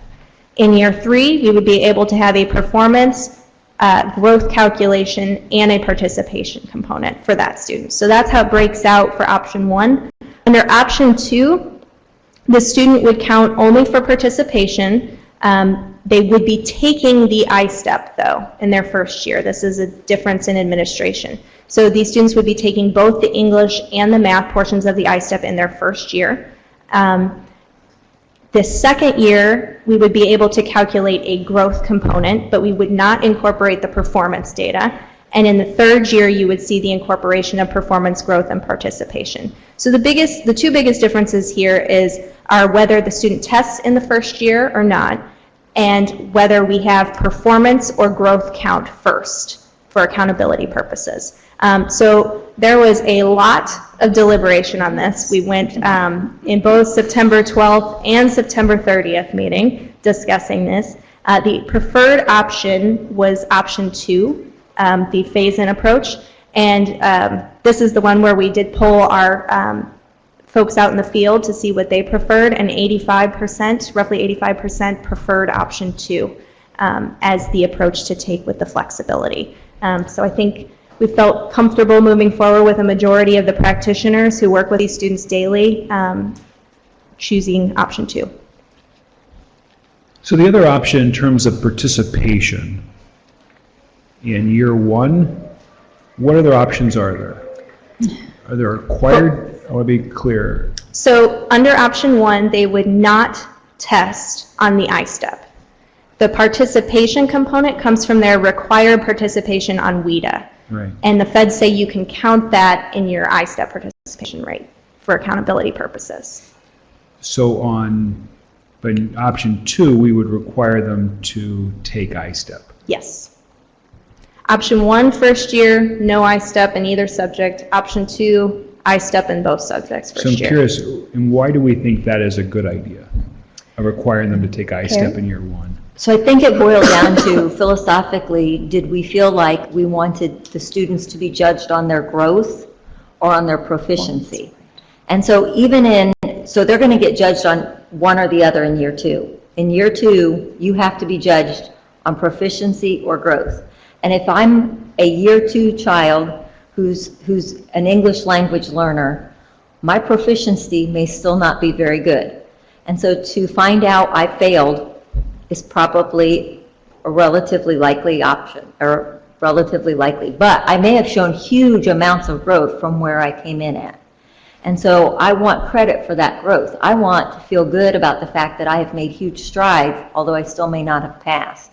And the school and the teachers have worked hard and received credit for all of the growth. And so philosophically, do you want credit for the growth, or do you want credit for proficiency? So the participation I-STEP in year 1 gives us a baseline year. Right, so you have to do the I-STEP in year 1 so that you set the baseline for the growth measurement. So there's no way for the baseline to be established in year 2. No, and that became the argument of, we really wanted to, and that's not a possibility. And so then we went back to, you set at a test and it's year 1 and you don't know English, and so taking the test may be uncomfortable, but it's still the better option to be measured by my growth. Yeah, and I understand the logic of that. I just think it's cruel what we do to kids. Well, you might be interested in English language learners. I mean, Welcome to our country. Yes, right? yes. Right. Yes, welcome, now we're going to that test really- you on a language that, I just came back from the Middle East, and I visited schools in which young children did not know English, and it just struck me. How many of those children come to the United States and to our state and cannot speak English, and now we're going to test you on it. Mm-hmm. And your ability to read, whether it's math or language arts, it's your ability to read and comprehend a language. We're not really testing the material or the content, we're testing their Right. ability to read. We had that discussion. And I think it's something that, it's something that's significant. So I understand the logic, and I appreciate the logic Right. here. I'm just thinking, are there any other options?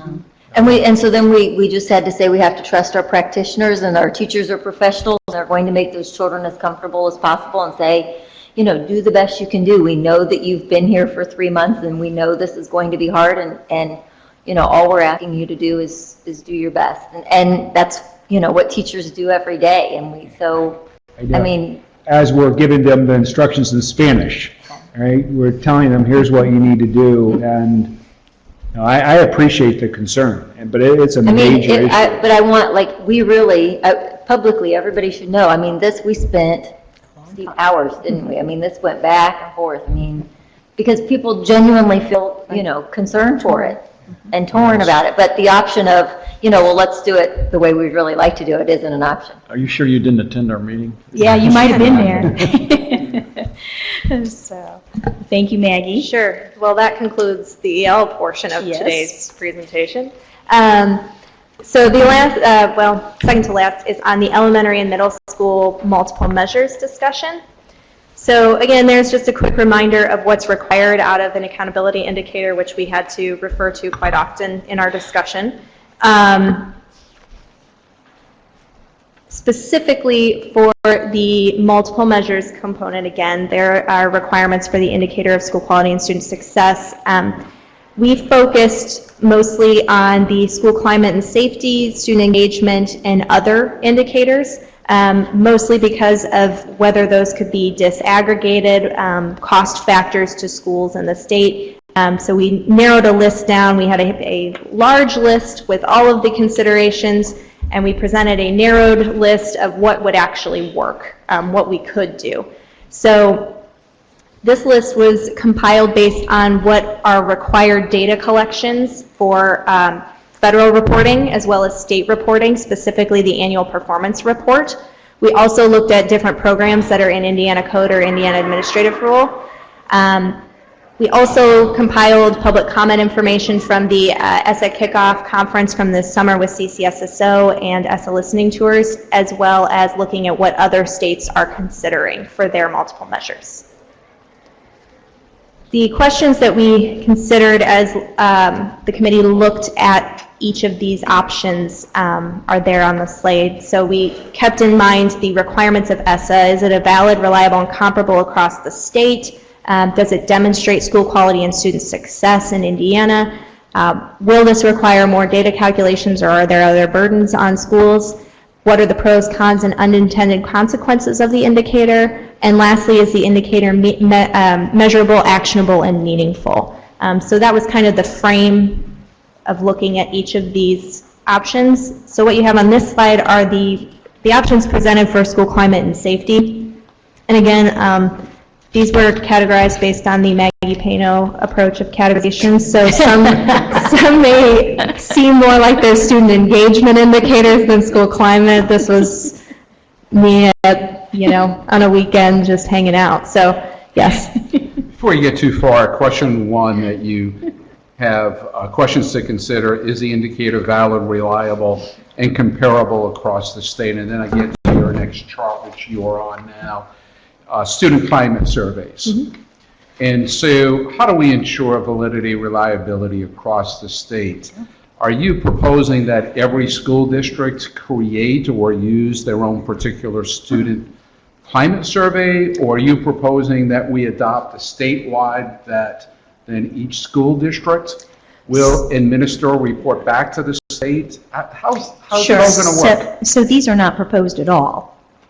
Okay, so this is just a list of brainstorming. This is a list of It's a data laundry that list, we yes. collected, and as well as suggestions from the board and other people. And so whether we have data or not, or whether we do have data or not on it, and just really some comments regarding them. Okay, so my question is, there's a lot of things on here, and should we go through these and start to eliminate those that it's pretty impossible to do validity, reliability? Well, one thing I will say is that everything on this list was immediately ruled out under school climate and safety. We said no to all of them. Okay, so we're done. Yeah. So this is really kind of informative. In response to your question, anything that would require a survey, because it has to be comparable across the state, it would have to be a state-administered survey. We would have to have an RFP. The state would have to organize the administration. We couldn't do it at a local level. So to answer your question. Yeah, so if we use that as a criterion, all of these things are eliminated, and as people are giving me suggestions, I'm using that criterion. Can we do it with validity, reliability, which we must do? And so it really narrows down the list, and I'd be interested in having a discussion, not about a brainstorming list, but the 2 or 3 or 4 items that may have validity, reliability, and really dig down deep. And so is that coming? Yes, I hope to have that list. So as far as, and I'll just jump ahead, so and get to the next section, because really those slides are more for your informational purposes. Okay. For what we considered under school climate engagement, student engagement, and other indicators. Ultimately, at the last committee meeting, there were no decisions made on a preference for one or more indicators based on what was presented. The leaning was toward an approach similar to what is done with the CCR achievement rate for high school, providing a few different student data points. And if the students hit those points, then the school gets a credit for that student. That was one of the approaches that was considered. What exactly for those data points, we have started the discussion internally to try and figure that out. So that will come in the next update for you, whenever the next meeting is, as far as what those specifics are, because we have to go back to the drawing board. Okay. So it's premature to Yes. ask for those, that's fine. Yep. So revisiting long-term goals, this is just kind of for information. We had already shared this with you, but it was kind of solidified over the last two meetings. The preferred options for your graduation rate goal, a four-year grad rate of a 90% within 6 years, which aligns with prior goals for Indiana, which were not attained yet. And a 5-year graduation rate goal of 91%. We are required to have a 5-year goal since we incorporate the 5-year calculation in our accountability system. So that's why that is there. For academic achievement, again, same thing. After providing some further data, the panel felt comfortable with the preferred option of cutting the non-proficiency rate by a quarter within 6 years for all students and for each subgroup in English and math. But there were one or two members who wanted to revisit after we had the 15-16 ISTEP data, which we didn't have for either of the September meetings for us to look at. So once we do have those results, we are going to go back and look to see if potentially that goal of cutting by a quarter needs to be adjusted. The last consideration for the goals, and this would apply for all goals, I just didn't have the English learner up there, is looking at some sort of, and I use this blanket term, of safe harbor for the goals. And I think this kind of gets to point Dr. Bertram was making earlier about kind of a confidence interval and recognizing that you're 1 point away from hitting that 100% or whatever that goal is. So these would come into play with your interim progress measures. So specifically for graduation rate goal, looking at some sort of confidence interval approach. So saying, you know, if the score falls within this set range for the school, then the school has met the goal even though they didn't meet their annual goal as it's set. And for academic achievement, the approach was to look at each subgroup's growth domain score to determine if they made sufficient growth for that year, even if they didn't meet their set interim progress goal for academic achievement for that year. Vince, similar to your margin of error. Yes, and I am in Kind of favor concept. of inclusion of confidence intervals, margin of error on all assessments, whether it's individual student performance or an overall accountability. I mean, that's why we have it, you know, in a way that allows us, because you know, within those range, we don't have the level of confidence that it's precise, and that lack of precision, I think, the benefit should accrue to the student and to the school.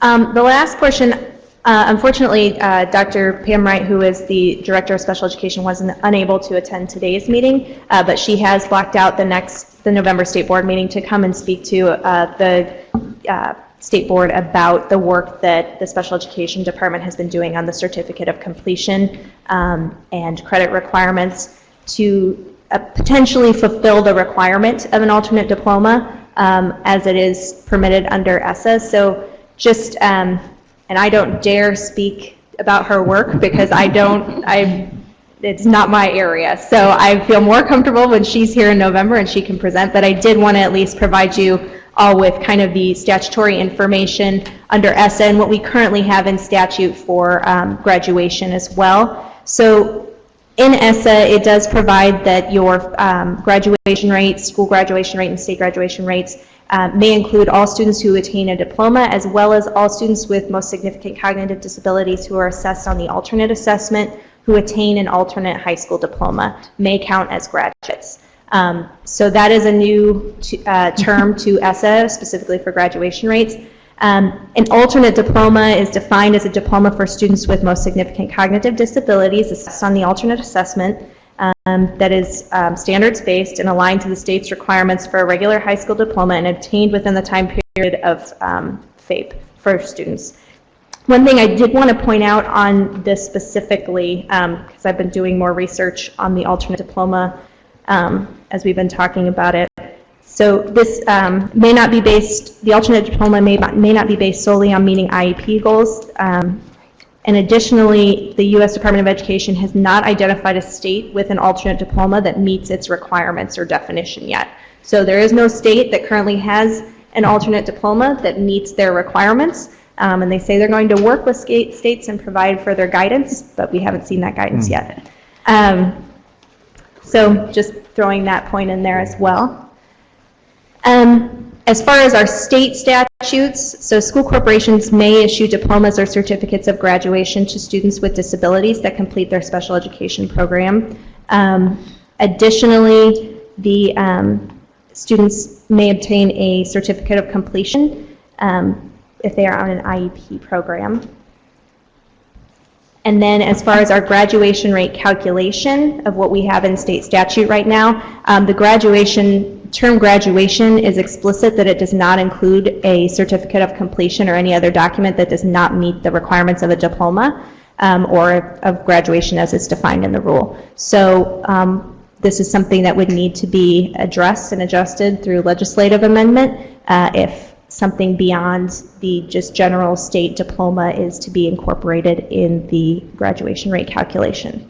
So Maggie, are there no alternate diplomas approved because ESSA just now has given the opportunity for them? Because that's what I think. I don't have the specifics on that. This was in the explanation. There's a plain language explanation of the regulations, and this was one of the points that they made in their regulations, that there is no state that meets the alternate diploma requirements as it's defined currently in ESSA. So one of the lines aligned with the state's requirement for a regular high school diploma. And so that's, when, we have some requirements for high school diplomas.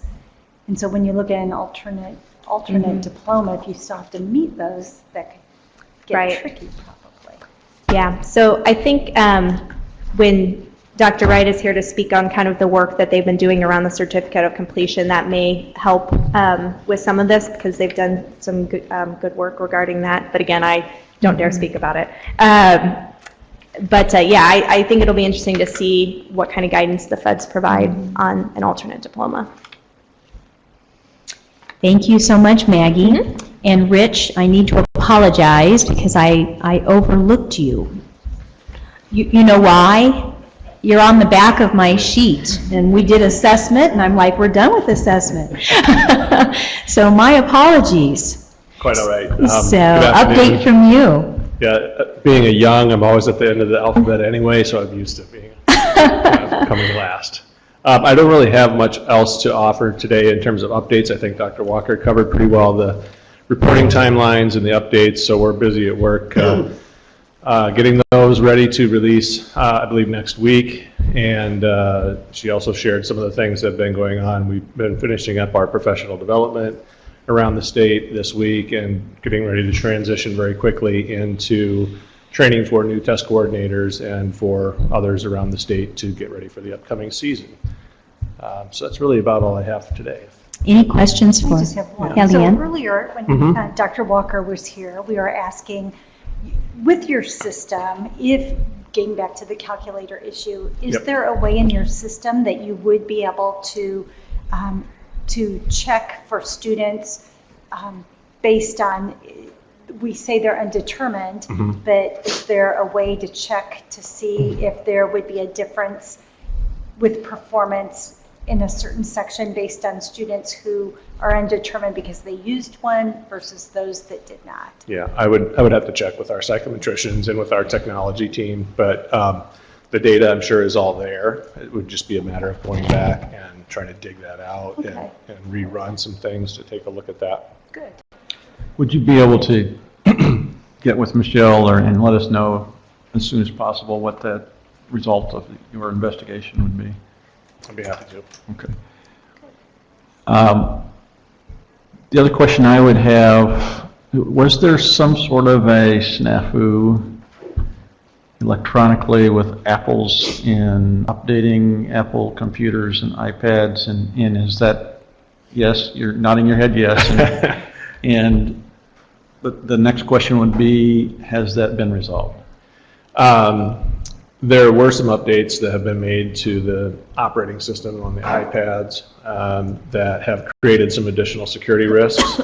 And so we have temporarily suspended support for those until those security risks are able to be addressed.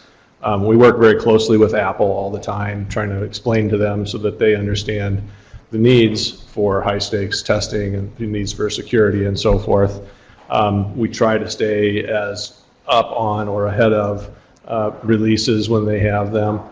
But occasionally, we get caught off guard and we end up in a position like we've had just here recently with the iOS 10.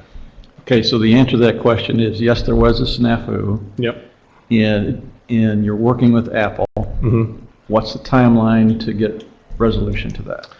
I don't know. I would have to get back to you on that. It probably is going to depend on Apple providing some fix to their operating system. I mean, anybody relying on their operating system for secure testing is going to be subject to this vulnerability. So it's kind of an industry-wide issue. So can we count on you to also get back with Michelle or whomever at the DOE so that information can be shared with us, either through an email or some sort of a notice, superintendent? I don't know the best way to do that. Absolutely. Sure. We'll have Michelle just get back with you. Thanks. Yes, Vince? Oh, yeah, you want to go ahead and talk about it? All right, Michelle. I guess I was a little sensitive to the word snafu because we haven't actually used the operating system yet, but Apple, when they make an upgrade to that system, they notify vendors, including Pearson, and so we just put that out yesterday to Corporation Test Coordinators, to let them know that Apple has updated their operating system, and here's kind of the status, and then Pearson's working on a patch and things of that nature. So I just wanted to clarify a little bit. Thanks. So is there an audit of all operating systems and all updates? Yeah. We have a supported series of platforms and browser versions, and it's pretty broad. I mean, it's meant to cover as broad a swath of hardware and software as you would find out there in schools. Occasionally there are versions like XP, was kind of a classic example when Microsoft failed or discontinued support for XP because of security. We had to drop support for that because it was no longer a secure environment. Other versions that go out of use, to such low utilization rates, we end up dropping those as well. I'm just thinking about the timing of that as well. Well, you're working technology, and so you know how things are so always rapidly changing. You have an update, and schools download those updates, update their computers. The next day we start testing. Yep. So that time frame doesn't allow us, or even allow you, to determine whether there are security concerns. Well, there are always security concerns, whether there are actually security potential breaches, opportunities for that. Yeah, and typically when there is a new release coming, we will withhold support until we've had a chance to run it through our test deck, or our test bed, to make sure that we can support it and that it's safe for testing. And this was a situation where, for whatever reason, that just wasn't possible. So just for clarification, let's say we have an update on iOS and it's downloaded to all the school computers, and we're going to start assessment next week. Right, so you're saying not supporting. Does that mean they would be unable to take those exams under that operating system? I would say that they would be unable to take them with security in certain instances, and we would make people aware, and this is a hypothetical situation that you're playing out, but we would try to make people as aware as possible to what that vulnerability was, so that they could monitor students, or that they could perhaps downgrade back to the previous version, or in whatever way that they felt was appropriate to manage that. That was really where I was going with my question, is there guidance we can give schools if we're within Yeah. testing windows? Do And not and Michelle may want to upgrade. come up, this is You may already pretty do that, typical, but- pretty typical sure. kind of things that we do, Yeah, yeah. here's what's supported. Correct, Don't correct, download this and try to correct. testing window. Got it. Absolutely. All right. Michelle, go ahead. And actually, Rich mentioned trainings that are going to be up and coming actually in just a few weeks, starting about the technology, and certainly that's a message we continue to push out, and are watching for updates so that we can give guidance to the field about an update that might be coming, or that as it gets closer to the test window especially, because we do want to try to avoid that right before. Or new computers Situation. that already Right. have certain things downloaded, right? So, Right. Great. Absolutely. Thank you. Appreciate that. Other questions for Rich? All right, thank you for your patience. Thank you. No problem. Thanks, Okay. Rich. There's no further update on ESSA because we have the ISTEP panel next week. And then we have the strategic planning update. Gordon, you're on. Thank you. The Strategic Planning Committee met recently, last week, and I think had a very productive conversation specifically about the formulating a state board legislative agenda for next legislative session. We acknowledge that there will be a new governor, and part of our statutory responsibilities are to inform both the legislature and the governor on potential changes in legislation statutes on educational issues. So we talked through a number of issues, had a very good conversation, very productive conversation, I think. Some of the items that we discussed, I'll tick them off really quickly, and with the goal of providing some recommendations to the board by December. So we're going to meet a couple more times before that. But a few of the items included ESSA, pre-K, recruitment and retention of teachers, assessment, character education, teacher evaluations, textbooks, computer science, teacher and administrator compensation, and you can thank Vince for this one, SBI compensation. So that's a summary. You mean to reduce Not it me. or to increase it? Not this SBI. You're talking about just superintendents in general. No, I'm talking about your position. Were you really? Absolutely, and I just think, and I felt this way for some time, since it came out, I will mention this, I think it's an injustice, actually. You know, the magnitude, the importance of this position, and the role that you play in our state, and I just think it needs to be compensated, comparable, at least to superintendents I in agree. our state. That's right. However, when asked, the department did not take a position on the issue yet, so.